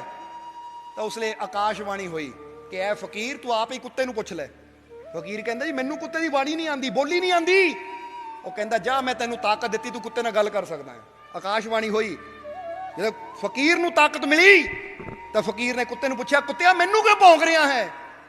तो कुत्ता कहंदा मैं तैनूं इसलिए भौंक रहा पागला कि तू तो मेरे तो भी थल्ले गया गुजरिया है, मेरे तो भी थल्ले गया गुजरिया है। ओ तू अपने रब नूं छड्ड के आ गया, तैनूं सिर्फ 3 दिन दात नहीं मिली तो रब नूं भुल गया। ओ मैनू देख, मैनू पिछले 10 दिन तो मेरे मालिक ने रोटी नहीं पाई, फिर भी मैं अपने मालिक के दर ते बैठा होया हां, मैं अपने मालिक का दर नहीं छड्डिया। और जे मेरा मालिक मैनू 10 दिन की 10 महीने भी रोटी ना पाएगा, मर जाना, पर अपने मालिक का दर नहीं छड्डना। और एक तू इंसान हो के 3 दिन तेनू दात नहीं मिली, अपने मालिक नूं छड्ड के आ गया, तां तेनू भौंक रहा कि तू इत्थों ही वापस चला जावें, अगे ना वधे, जा चला जा, मान ले अपने मालिक का दर। क्योंकि जदों इम्तिहान हुंदे है तो औखे हुंदे है, पर जदों पास हो जाते है तो फिर भंडारां दे भंडार मिल जाते इंसान नूं। कहंदे उस वेले फकीर ने कुत्ते अगे हथ जोड़ते कि भाई तू मैनू बहुत बड़ा ज्ञान दे दिता, क्योंकि ज्ञान कहंदे कितों भी मिले लै लो। तो फकीर दोबारा चला गया, माफी मंगी, नक रगड़िया कि रब्बा मैनू बख्श दे, माफ कर दे, हुण प्राण बेशक निकल जाण पर तेरी बंदगी नहीं छड्डदा। कहंदे ये हुंदा इश्क कि जिहड़ा आशिक हुंदा वो तो हर हालत विच अपने मालिक का शुक्र करता है। दात मिल जावे तो शुकराना, दात नहीं मिले तो रब है नहीं, ये आशिकां दा काम नहीं है। इसलिए कबीर साहब कहंदे सहे सदा जो होए वो हर हालत नूं सहंदा है, और खुशी साहिब की मांगता प्रेम कहावे सोए। और वो कहंदा मैनू मेरा साहिब, मेरा मालिक, मेरा सतगुर, मेरा परमात्मा खुश चाहिदा है, यही मेरा प्रेम है। फिर इत्थे नहीं कि मैनू खुशी मिले, वो कहंदे तैनू खुशी मिले, दस मैं की करा। इसलिए ऐसा प्रेम होना चाहिए है, इसलिए रूहानियत में ऐसा प्रेम होना चाहिए है, तो फिर ही इंसान उस मंजिल तक पहुँच सकता है। इसलिए पति पत्नी का रिश्ता आवे उत्थे भी एक दूजे की खुशी का ख्याल रखना चाहिए है, और नाल ही सही दिशा भी पकड़नी चाहिए है, सही मार्ग पर भी जाना चाहिए। कई बार असीं देखिया कुछ ऐसे होंदे है कि ये ਪਤੀ ਸਿਮਰਨ ਨਾਲ ਜਾਂਦਾ ਹੈ, ਸਤਸੰਗ 'ਚ ਬਹਿੰਦਾ ਹੈ ਜਾਂ ਸੇਵਾ ਵੱਲ ਜਾਂਦਾ ਤਾਂ ਪਤਨੀ ਅੜਚਨਾ ਖੜੀਆਂ ਕਰਦੀ ਹੈ, ਤਾਂ ਜੇ ਪਤਨੀ ਜਾਂਦੀ ਹੈ ਤਾਂ ਪਤੀ ਅੜਚਨਾ ਖੜੀਆਂ ਕਰਦਾ। ਉੱਥੇ ਇਨਸਾਨ ਨੂੰ ਆਪ ਸੋਚਣਾ ਚਾਹੀਦਾ ਹੈ ਕਿ ਕਿਹੜੀ ਚੀਜ਼ ਨਾਲ ਜੁੜ ਕੇ ਸਾਡੇ ਜੀਵਨ ਦੀ ਸਫਲਤਾ ਹੈ। ਕਿਉਂਕਿ ਮੀਰਾ ਮੋਰੇ ਵੀ ਬੜੀਆਂ ਅੜਚਨਾ ਖੜੀਆਂ ਕੀਤੀਆਂ ਗਈਆਂ ਸੀ, ਜ਼ਹਿਰ ਦੇ ਪਿਆਲੇ ਵੀ ਦਿੱਤੇ ਗਏ ਸੀ, ਪਰ ਮੀਰਾ ਨੂੰ ਪਤਾ ਸੀ ਕਿ ਸਤਿਗੁਰ ਨਾਲ ਜੁੜ ਕੇ ਜੋ ਮਿਲਣਾ ਹੈ ਉਹ ਮੈਨੂੰ ਸੰਸਾਰ ਨਾਲ ਜੁੜ ਕੇ ਨਹੀਂ ਮਿਲਣਾ। ਇੰਨੀ ਸਮਝ ਸੀ ਮੀਰਾ ਨੂੰ, ਇਸ ਲਈ ਮੀਰਾ ਨੇ ਜ਼ਹਿਰ ਦੇ ਪਿਆਲੇ ਪੀ ਲਏ। ਔਰ ਦੂਸਰਾ ਸਵਾਲ, ਘਰ 'ਚ ਸ਼ਾਂਤੀ, ਕਿ ਜਵਾਬ ਘੜਿਆ ਹੁੰਦਾ ਕੁਛ ਇਦਾਂ ਦਾ ਲਿਖਿਆ ਸੀ, ਜੀਵ ਨੇ ਫਟਾਫਟ ਦਾ ਵੀ ਜਵਾਬ ਦੇ ਦਈਏ ਕਿ ਮਾਲ ਕੋਈ ਘਰ 'ਚ ਸ਼ਾਂਤੀ ਨਹੀਂ ਹੁੰਦੀ। ਘਰ 'ਚ ਸ਼ਾਂਤੀ ਨਾ ਹੋਣ ਦੀ ਵਜ੍ਹਾ ਨਾਲ ਇੱਕ ਦੂਸਰੇ ਦੇ ਲਈ ਜਵਾਬ ਪਹਿਲਾਂ ਹੀ ਘੜ ਕੇ ਰੱਖੇ ਹੁੰਦੇ ਹਨ। ਮਨ ਸ਼ਾਂਤ ਨਹੀਂ ਰਹਿੰਦਾ, ਘਰ ਦੇ ਵਿੱਚ ਸ਼ਾਂਤੀ ਕਿੱਦਾਂ ਆ ਸਕਦੀ ਹੈ। ਹੁਣ ਇੱਥੋਂ ਇਹ ਵੀ ਪਤਾ ਲੱਗਦਾ ਜੀਵ ਦੇ ਸਵਾਲ ਦਾ ਕਿ ਘਰ 'ਚ ਪਹਿਲੇ ਹੀ ਜਵਾਬ ਘੜ ਕੇ ਰੱਖੇ ਹੁੰਦੇ, ਇਹਦਾ ਮਤਲਬ ਦੋਨਾਂ ਪਾਸਿਓਂ ਘੜੇ ਜਾਂਦੇ, ਕਿਉਂਕਿ ਜਦ ਵੀ ਸਵਾਲ ਜਵਾਬ ਹੁੰਦੇ ਹੈ ਤਾਂ ਫਿਰ ਇੱਕ ਤਰਫੋਂ ਨਹੀਂ ਹੁੰਦੇ। ਤਾੜੀ ਜਦ ਵੀ ਵੱਜਦੀ ਹੈ ਦੋਨਾਂ ਹੱਥਾਂ ਨਾਲ ਵੱਜਦੀ ਹੈ। ਇਸ ਲਈ ਇੱਕ ਗੱਲ ਦਾ ਖਾਸ ਖਿਆਲ ਰੱਖਿਓ ਕਿ ਜੇ ਘਰ 'ਚ ਸ਼ਾਂਤੀ ਚਾਹੀਦੀ ਹੈ ਨਾ, ਤਾਂ ਸ਼ਾਂਤੀ ਸਿਰਫ ਇੱਕ ਦੇ ਕੋਸ਼ਿਸ਼ ਕਰਨ ਦੇ ਨਾਲ ਨਹੀਂ ਆਣੀ। ਸ਼ਾਂਤੀ ਚਾਹੀਦੀ ਤਾਂ ਸ਼ਾਂਤੀ ਦੋਨਾਂ ਦੇ ਕੋਸ਼ਿਸ਼ ਦੇ ਨਾਲ ਹੀ ਆਣੀ ਹੈ। ਨਾਲੇ ਸਭ ਤੋਂ ਪਹਿਲੀ ਗੱਲ ਹੈ, ਅਸੀਂ ਕਈ ਵਾਰ ਦੱਸਿਆ, ਇੱਥੇ ਵੀ ਦੱਸਣਾ ਚਾਹਾਂਗੇ ਕਿ ਜੇ ਸਾਨੂੰ ਘਰਾਂ 'ਚ ਸ਼ਾਂਤੀ ਚਾਹੀਦੀ ਹੈ ਨਾ, ਤਾਂ ਉਹ ਸ਼ਾਂਤੀ ਇਦਾਂ ਨਹੀਂ ਆਣੀ ਕਿਤੇ ਬਾਹਰੋਂ ਬੱਸ 'ਚ ਬਹਿ ਕੇ, ਟ੍ਰੇਨ 'ਚ ਬਹਿ ਕੇ ਜਾਂ ਟੈਕਸੀ ਲੈ ਕੇ ਬਾਹਰੋਂ ਆਣੀ ਹੈ। ਨਹੀਂ, ਜਦ ਵੀ ਘਰ 'ਚ ਸ਼ਾਂਤੀ ਆਣੀ ਹੈ ਤਾਂ ਉਹ ਸ਼ਾਂਤੀ ਵਾਸਤੇ ਕੋਸ਼ਿਸ਼ ਤਾਂ ਸਾਨੂੰ ਹੀ ਕਰਨੀ ਪੈਣੀ ਹੈ। ਹੁਣ ਫਰਜ਼ ਕਰੋ ਬੰਦਾ ਕਹਿੰਦਾ ਮੈਂ ਚਾਹੁੰਦਾ ਘਰ 'ਚ ਸ਼ਾਂਤੀ ਆਵੇ, ਤਾਂ ਜੇ ਤੂੰ ਚਾਹੁੰਦਾ ਹੈ ਘਰ 'ਚ ਸ਼ਾਂਤੀ ਆਵੇ ਤਾਂ ਅੱਜ ਤੋਂ ਤੂੰ ਫੈਸਲਾ ਕਰ ਲੈ ਕਿ ਮੈਂ ਉੱਚੀ ਆਵਾਜ਼ 'ਚ ਨਹੀਂ ਬੋਲਣਾ, ਮੈਂ ਸਦਾ ਮਿੱਠੀ ਆਵਾਜ਼ 'ਚ ਬੋਲਣਾ ਹੈ। ਜਦੋਂ ਇਹੀ ਫੈਸਲਾ ਲੈ ਲਿਆ ਤਾਂ ਘਰ 'ਚ ਅੱਧੀ ਸ਼ਾਂਤੀ ਤਾਂ ਉਦੋਂ ਹੀ ਆ ਗਈ। ਹੁਣ ਮੈਂ ਉੱਚੀ ਆਵਾਜ਼ 'ਚ ਬੋਲਾਂ ਪਰ ਚਾਹੀਦੀ ਘਰ 'ਚ ਸ਼ਾਂਤੀ ਹੈ। ਬੋਲੋ, ਸਮਝਦੇ ਹੋ ਕਿ ਨਹੀਂ? ਮੈਂ ਮਾੜੀ ਮਾੜੀ ਗੱਲ ਤੇ ਕ੍ਰੋਧ ਕਰਾਂ, ਚਾਹੀਦੀ ਘਰ 'ਚ ਸ਼ਾਂਤੀ ਹੈ। ਭਾਈ ਜੇ ਤੂੰ ਸ਼ਾਂਤੀ ਚਾਹੁੰਦਾ ਆ ਤਾਂ ਕ੍ਰੋਧ ਕਰਨਾ ਬੰਦ ਕਰ ਦੇ। ਜਿੱਦਾਂ ਬੰਦਾ ਕਹਿੰਦਾ ਹੈ ਕਿ ਮੈਂ ਚਾਹੁੰਦਾ ਘਰ 'ਚ ਲਾਈਟ ਹੋਵੇ, ਪ੍ਰਕਾਸ਼ ਹੋਵੇ, ਤਾਂ ਫਿਰ ਉਹਦਾ ਮਤਲਬ ਕਿ ਬਟਨ ਦਬਾ ਦੇ ਤਾਂ ਪ੍ਰਕਾਸ਼ ਹੋ ਜਾਏਗਾ। ਤਾਂ ਜੇ ਹੁਣ ਤੂੰ ਬਟਨ ਦਬਾਵੇ ਨਾ ਤਾਂ ਰੱਬ ਨੂੰ ਹੀ ਕਹੀ ਜਾਵੇ ਰੱਬਾ ਪ੍ਰਕਾਸ਼ ਕਰ ਦੇ, ਰੱਬਾ ਪ੍ਰਕਾਸ਼ ਕਰ ਦੇ, ਰੱਬਾ ਪ੍ਰਕਾਸ਼ ਕਰ ਦੇ, ਤਾਂ ਰੱਬ ਨੇ ਵੀ ਕਹਿਣਾ ਭਾਈ ਬਟਨ ਲਾਇਆ ਹੋਇਆ ਦਬਾ ਦੇ ਤਾਂ ਪ੍ਰਕਾਸ਼ ਹੋ ਜਾਏਗਾ, ਮੈਨੂੰ ਕਾਹਨੂੰ ਤੰਗ ਕਰੀ ਜਾਂਦਾ ਹੈ, ਮੈਨੂੰ ਕਿਉਂ ਪਰੇਸ਼ਾਨ ਕਰ ਰਿਹਾ? ਬਟਨ ਤਾਂ ਦਬਾ, ਲਾਈਟ ਜਗ ਜਾਏਗੀ। ਇਸੇ ਤਰ੍ਹਾਂ ਬੰਦਾ ਕਹਿੰਦਾ ਰੱਬਾ ਘਰ 'ਚ ਸ਼ਾਂਤੀ ਹੋਵੇ, ਰੱਬਾ ਘਰ 'ਚ ਸ਼ਾਂਤੀ, ਰੱਬ ਵੀ ਕਹਿੰਦਾ ਆਪਣੀ ਜ਼ੁਬਾਨ ਨੂੰ ਬੰਦ ਰੱਖ, ਸ਼ਾਂਤੀ ਹੋ ਜਾਏਗੀ, ਮੈਨੂੰ ਕਿਉਂ ਪਰੇਸ਼ਾਨ ਕਰ ਰਿਹਾ ਹੈ? ਜ਼ੁਬਾਨ ਆਪਣੀ ਬੰਦ ਨਹੀਂ ਕਰਨੀ ਇਨਸਾਨ ਨੇ, ਤਾਂ ਚਾਹੁੰਦਾ ਘਰ 'ਚ ਸ਼ਾਂਤੀ ਹੈ। ਹੁਣ ਜ਼ਰਾ ਸੋਚੋ, ਫਰਜ਼ ਕਰੋ ਪਤਨੀ ਬੋਲਦੀ ਹੈ, ਫਰਜ਼ ਕਰੋ ਪਤੀ ਬੋਲਦਾ, ਕੋਈ ਇੱਕ ਬੋਲਦਾ ਹੈ, ਤਾਂ ਹੁਣ ਇੱਕ ਨੇ ਇੰਨਾ ਕੁ ਬੋਲਿਆ, ਦੂਜੇ ਨੇ ਇੰਨਾ ਬੋਲ ਦਿੱਤਾ, ਤਾਂ ਸ਼ਾਂਤੀ ਕਿੱਥੋਂ ਆਣੀ ਹੈ? ਹੁਣ ਬੰਦਾ ਕਹਿੰਦਾ ਮੈਂ ਚਾਹੁੰਦਾ ਸ਼ਾਂਤੀ ਹੋਵੇ, ਹੁਣ ਤੂੰ ਜੋ ਮਰਜ਼ੀ ਬੋਲ, ਮੈਂ ਚਾਹੁੰਦਾ ਸ਼ਾਂਤੀ ਹੋਵੇ, ਇਸ ਲਈ ਮੈਂ ਕੋਈ ਜਵਾਬ ਨਹੀਂ ਦੇਣਾ, ਮੈਂ ਸ਼ਾਂਤ ਰਹਿਣਾ ਹੈ। ਤਾਂ ਦੂਜਾ ਬੰਦਾ ਵੀ ਕਿੰਨੀ ਕੁ ਦੇਰ ਬੋਲੇਗਾ? ਜਰਾ ਆਪ ਸੋਚ ਕੇ ਦੇਖੋ। ਤੁਸੀਂ ਕਿਸੇ ਨੂੰ ਉੱਚੀ ਉੱਚੀ ਬੋਲ ਰਹੇ ਹੋ, ਅਗਲਾ ਪਿਆਰ ਨਾਲ ਬੋਲ ਰਿਹਾ, ਤਾਂ ਤੁਸੀਂ ਵੀ ਉਹਦੇ ਨਾਲ ਉੱਚੀ ਉੱਚੀ ਕਦੋਂ ਤੱਕ ਬੋਲ ਲਓਗੇ? ਆਖਰ ਹੌਲੀ ਹੌਲੀ ਤੁਹਾਡੀ ਵੀ ਜਿਹੜੀ ਆਵਾਜ਼ ਹੈ ਧੀਮੀ ਹੋਣੀ ਸ਼ੁਰੂ ਹੋ ਜਾਣੀ ਹੈ।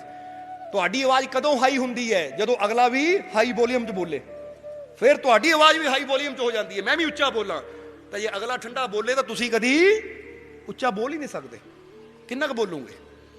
ਇਸ ਕਰਕੇ ਜੇ ਅਸੀਂ ਸਾਰੇ ਚਾਹੁੰਦੇ ਹਾਂ ਘਰ 'ਚ ਸ਼ਾਂਤੀ ਹੋਵੇ, ਸ਼ਾਂਤੀ ਹੋਵੇ, ਜਿੱਦਾਂ ਹੀ ਦੱਸਿਆ ਨਾ ਮਟਰ ਪਨੀਰ ਬਾਰੇ ਇੱਕ ਵਾਰੀ ਗੱਲ ਕੀਤੀ ਸੀ, ਇੱਥੇ ਵੀ ਕਰ ਦਈਏ ਕਿ ਇੱਕ ਬੰਦਾ ਬੈਠਾ ਕਵੇ ਮੈਂ ਚਾਹੁੰਦਾ ਮਟਰ ਪਨੀਰ ਖਾਣਾ, ਹੇ ਰੱਬਾ ਮਟਰ ਪਨੀਰ ਬਣ ਜਾਵੇ, ਮੈਂ ਚਾਹੁੰਦਾ ਮਟਰ ਪਨੀਰ ਖਾਣਾ, ਹੇ ਰੱਬਾ ਮਟਰ ਪਨੀਰ ਦੇ ਦੇ।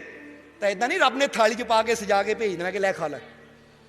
ਜੇ ਤੁਸੀਂ ਚਾਹੁੰਦੇ ਹੋ ਮਟਰ ਪਨੀਰ ਖਾਣਾ ਤਾਂ ਰੱਬ ਨੇ ਸਮਝ ਦਿੱਤੀ ਹੈ, ਉੱਠੋ ਮਟਰ ਖਰੀਦੋ, ਪਨੀਰ ਖਰੀਦੋ, ਮਸਾਲੇ ਖਰੀਦੋ, ਰੋਟੀ ਖਰੀਦੋ, ਘਰ ਲਿਆ ਕੇ ਤੁੜਕਾ ਲਾਓ, ਬਣਾਓ, ਤਾਂ ਮਟਰ ਪਨੀਰ ਤਿਆਰ ਹੋ ਗਿਆ, ਖਾਓ। ਕਹਿਣ ਨਾਲ ਹੀ ਮਟਰ ਪਨੀਰ ਨਹੀਂ ਬਣ ਜਾਣਾ। ਮਟਰ ਪਨੀਰ ਆਵੇ, ਮਟਰ ਪਨੀਰ ਆਵੇ, ਰੱਬਾ ਮੇਰੀ ਅਰਦਾਸ ਹੈ ਮਟਰ ਪਨੀਰ ਬਣਾ ਦੇ, ਇਦਾਂ ਨਹੀਂ ਮਟਰ ਪਨੀਰ ਆਣਾ, ਕੋਸ਼ਿਸ਼ ਕਰਨ ਦੇ ਨਾਲ ਆਣਾ ਹੈ। ਸ਼ਾਂਤੀ ਦੇ, ਸ਼ਾਂਤੀ ਦੇ, ਸ਼ਾਂਤੀ ਦੇ, ਸ਼ਾਂਤੀ ਸ਼ਾਂਤੀ ਕਹਿਣ ਨਾਲ ਸ਼ਾਂਤੀ ਨਹੀਂ ਆਣੀ, ਕਿਉਂਕਿ ਪਤਾ ਨਹੀਂ ਫਿਰ ਅਸੀਂ ਕਿਹੜੀ ਸ਼ਾਂਤੀ ਲੱਭਦੇ ਹਾਂ। ਜਿੱਦਾਂ ਨੱਥੂ ਲਾਲ ਨੂੰ ਸਕੂਲ ਵਿੱਚ ਮਾਸਟਰ ਨੇ ਕਿਹਾ, ਓਏ ਨੱਥੂ ਲਾਲ, ਬੜਾ ਇਲਤੀ ਸੀ, ਰੋਲਾ ਪਾ ਰਿਹਾ ਸੀ, ਉਹ ਨੱਥੂ ਲਾਲ ਸ਼ਾਂਤੀ ਨਾਲ ਬੈਠ, ਚੁੱਪ ਕਰਕੇ ਸ਼ਾਂਤੀ ਨਾਲ ਬਹਿ ਜਾ। ਨੱਥੂ ਲਾਲ ਕਹਿੰਦਾ ਮਾਸਟਰ ਜੀ ਸ਼ਾਂਤੀ ਤਾਂ ਆਈ ਨਹੀਂ, ਬਿਮਲਾ ਨਾਲ ਬਹਿ ਜਾ, ਮੈਂ ਸ਼ਾਂਤੀ ਦਾ ਜੇ ਘਰ ਹੀ ਹੈ, ਛੁੱਟੀ ਤੇ ਹੈ, ਆ ਬਿਮਲਾ ਹੈਗੀ, ਬਿਮਲਾ ਨਾਲ ਬਹਿ ਜਾ ਮੈਂ ਉੱਥੇ। ਮਾਸਟਰ ਨੇ ਮੱਥੇ ਹੱਥ ਮਾਰਿਆ, ਮੈਂ ਕਿਹੜੀ ਸ਼ਾਂਤੀ ਦੀ ਗੱਲ ਕਰ ਰਿਹਾ, ਤੂੰ ਕਿਹੜੀ ਸ਼ਾਂਤੀ ਲੱਭੀ ਜਾਂਦਾ? ਜ਼ਰਾ ਸੋਚੋ। ਹੁਣ ਇਦਾਂ ਹੀ ਬੰਦੇ ਦਾ ਹਾਲ ਵੀ ਹੈ। ਨੱਥੂ ਲਾਲ ਦੀ ਗੱਲ ਤੇ ਅਸੀਂ ਹੱਸਦੇ ਹਾਂ, ਪਰ ਅਸੀਂ ਵੀ ਤਾਂ ਇਹੀ ਕਹਿੰਦੇ ਆ ਸ਼ਾਂਤੀ ਚਾਹੀਦੀ, ਜਿੱਦਾਂ ਕਿ ਸ਼ਾਂਤੀ ਨੇ ਬਾਹਰੋਂ ਆਉਣਾ। ਹੁਣ ਲੈ ਲਈ ਸ਼ਾਂਤੀ ਨੇ ਟਿਕਟ ਬੱਸ ਦੀ, ਬਹਿ ਗਈ ਬੱਸ 'ਚ, ਤੁਸੀਂ ਮੰਗ ਰਹੇ ਹੋ ਸ਼ਾਂਤੀ ਆ ਜਾਵੇ, ਉਹ ਦੇਖ ਲੈ ਅੱਡੇ ਤੇ ਸ਼ਾਂਤੀ ਆ ਗਈ, ਬੈਗ ਲੈ ਕੇ ਫੜ ਲੈ ਰੱਖ ਲੈ ਘਰ 'ਚ। ਨਹੀਂ, ਇਦਾਂ ਨਹੀਂ ਸ਼ਾਂਤੀ ਆਣੀ। ਸ਼ਾਂਤੀ ਦਾ ਅੰਦਰ ਹੀ ਹੈ, ਬਸ ਉਹਨੂੰ ਲਿਆਉਣ ਦੀ ਕੋਸ਼ਿਸ਼ ਸਾਨੂੰ ਕਰਨੀ ਪੈਣੀ ਹੈ। ਮੈਂ ਆਪਣੇ ਮੂੰਹ ਨੂੰ ਇਦਾਂ ਕਰ ਲਵਾਂ ਤਾਂ ਸ਼ਾਂਤੀ ਆ ਗਈ, ਮੈਂ ਆਪਣਾ ਮੂੰਹ ਹੀ ਖੋਲੀ ਜਾਣਾ ਤਾਂ ਸ਼ਾਂਤੀ ਕਿੱਥੋਂ ਆਏਗੀ? ਇਸ ਕਰਕੇ ਘਰ 'ਚ ਬੰਦੇ ਨੂੰ ਸ਼ਾਂਤੀ ਚਾਹੀਦੀ ਹੈ। ਜਿਹਨੂੰ ਸ਼ਾਂਤੀ ਚਾਹੀਦੀ ਹੈ ਬਸ ਉਹ ਫੈਸਲਾ ਲੈ ਲਵੇ। ਜਿੱਦਾਂ ਬੰਦਾ ਕਹਿੰਦਾ ਮੈਂ ਚਾਹ ਪੀਣੀ ਚਾਹੁੰਦਾ ਹਾਂ ਤਾਂ ਮੈਂ ਚਾਹ ਪੀਣ ਦਾ ਉਪਾਅ ਕਰਾਂ, ਮੈਂ ਰੋਟੀ ਖਾਣੀ ਚਾਹੁੰਦਾ ਮੈਂ ਰੋਟੀ ਦਾ ਉਪਾਅ ਕਰਾਂ, ਮੈਂ ਪਾਣੀ ਪੀਣਾ ਚਾਹੁੰਦਾ ਪਾਣੀ ਲਿਆਵਾਂ, ਮੈਂ ਸ਼ਾਂਤੀ ਚਾਹੁੰਦਾ ਹਾਂ ਤਾਂ ਸ਼ਾਂਤੀ ਦੇ ਉਪਾਅ ਜਿਹਦੇ ਨਾਲ ਸ਼ਾਂਤੀ ਆਣੀ ਹੈ ਉਹ ਮੈਂ ਕਰਨੇ ਸ਼ੁਰੂ ਕਰ ਦੇਵਾਂ ਤਾਂ ਸ਼ਾਂਤੀ ਵੀ ਆ ਜਾਏਗੀ। ਚਾਹੀਦੀ ਸਾਨੂੰ ਸ਼ਾਂਤੀ ਹੈ ਪਰ ਉਪਾਅ ਅਸੀਂ ਕਰਨੇ ਨਹੀਂ ਹੈ। ਇਸ ਲਈ ਸਮਝੋ ਇਸ ਚੀਜ਼ ਨੂੰ, ਸ਼ਾਂਤੀ ਤੁਹਾਡੇ ਆਪਣੇ ਹੱਥ 'ਚ ਹੈ। ਤੁਸੀਂ ਅੱਜ ਫੈਸਲਾ ਕਰ ਲਓ। ਹੁਣ ਫਰਜ਼ ਕਰੋ ਘਰ 'ਚ ਬੜਾ ਸ਼ੋਰ ਸ਼ਰਾਬਾ, ਤੁਸੀਂ ਫੈਸਲਾ ਕਰ ਲਓ 2 ਘੰਟੇ ਮੈਂ ਕੁਝ ਨਹੀਂ ਬੋਲਣਾ, 2 ਘੰਟੇ ਵਾਸਤੇ ਸ਼ਾਂਤੀ ਹੋ ਗਈ। ਹੁਣ ਜੇ 2 ਘੰਟੇ ਸ਼ਾਂਤੀ ਹੋ ਸਕਦੀ ਹੈ, 4 ਘੰਟੇ ਵੀ ਹੋ ਸਕਦੀ ਹੈ, ਹਫ਼ਤਾ ਵੀ ਹੋ ਸਕਦੀ, 10 ਦਿਨ ਵੀ ਹੋ ਸਕਦੀ ਹੈ, ਫਿਰ ਤਾਂ ਸਾਰੀ ਜ਼ਿੰਦਗੀ ਵੀ ਸ਼ਾਂਤੀ ਨਾਲ ਗੁਜ਼ਰ ਸਕਦੀ ਹੈ। ਇਸ ਕਰਕੇ ਸ਼ਾਂਤੀ ਲਿਆਉਣਾ ਇਹ ਦੋਨਾਂ ਧਿਰਾਂ ਦੇ ਹੱਥ 'ਚ ਹੈ ਕਿ ਅਸੀਂ ਦੋਨੇ ਹੀ ਫੈਸਲਾ ਕਰ ਲਈਏ ਘਰ 'ਚ ਸ਼ਾਂਤੀ ਚਾਹੀਦੀ ਹੈ। ਅੱਜ ਤੋਂ ਉੱਚੀ ਆਵਾਜ਼ 'ਚ ਨਹੀਂ ਬੋਲਣਾ, ਅੱਜ ਤੋਂ ਅਸੀਂ ਪ੍ਰੇਮ ਨਾਲ ਸ਼ਾਂਤੀ ਨਾਲ ਬਸ ਜੋ ਵੀ ਗੱਲ ਕਰਨੀ ਹੈ। ਜੇ ਕੋਈ ਗੁੱਸੇ ਵਾਲੀ ਗੱਲ ਵੀ ਹੈ ਤਾਂ ਉਹ 2 ਢੰਗ ਹੁੰਦੇ ਆ, ਕ੍ਰੋਧ ਨਾਲ ਵੀ ਕਰ ਸਕਦੇ ਆ ਤਾਂ ਪਿਆਰ ਨਾਲ ਬਹਿ ਕੇ ਵੀ ਉਹ ਗੱਲ ਦਾ ਹੱਲ ਹੋ ਸਕਦਾ ਹੈ। ਪਿਆਰ ਨਾਲ ਹੋ ਜਾਏਗਾ ਤਾਂ ਸ਼ਾਂਤੀ ਰਹੇਗੀ। ਅਗਰ ਛੋਟੀ ਤੋਂ ਛੋਟੀ ਗੱਲ ਨੂੰ ਵੀ ਉੱਚੀ ਆਵਾਜ਼ 'ਚ ਕਰੋ ਤਾਂ ਅਸ਼ਾਂਤੀ ਫੈਲ ਜਾਂਦੀ ਹੈ। ਸੋਹਣਾ ਸੋਹਣਾ ਮੇਰਾ ਮੁਰਸ਼ਿਦ ਸੋਹਣਾ, ਸੋਹਣਾ ਸੋਹਣਾ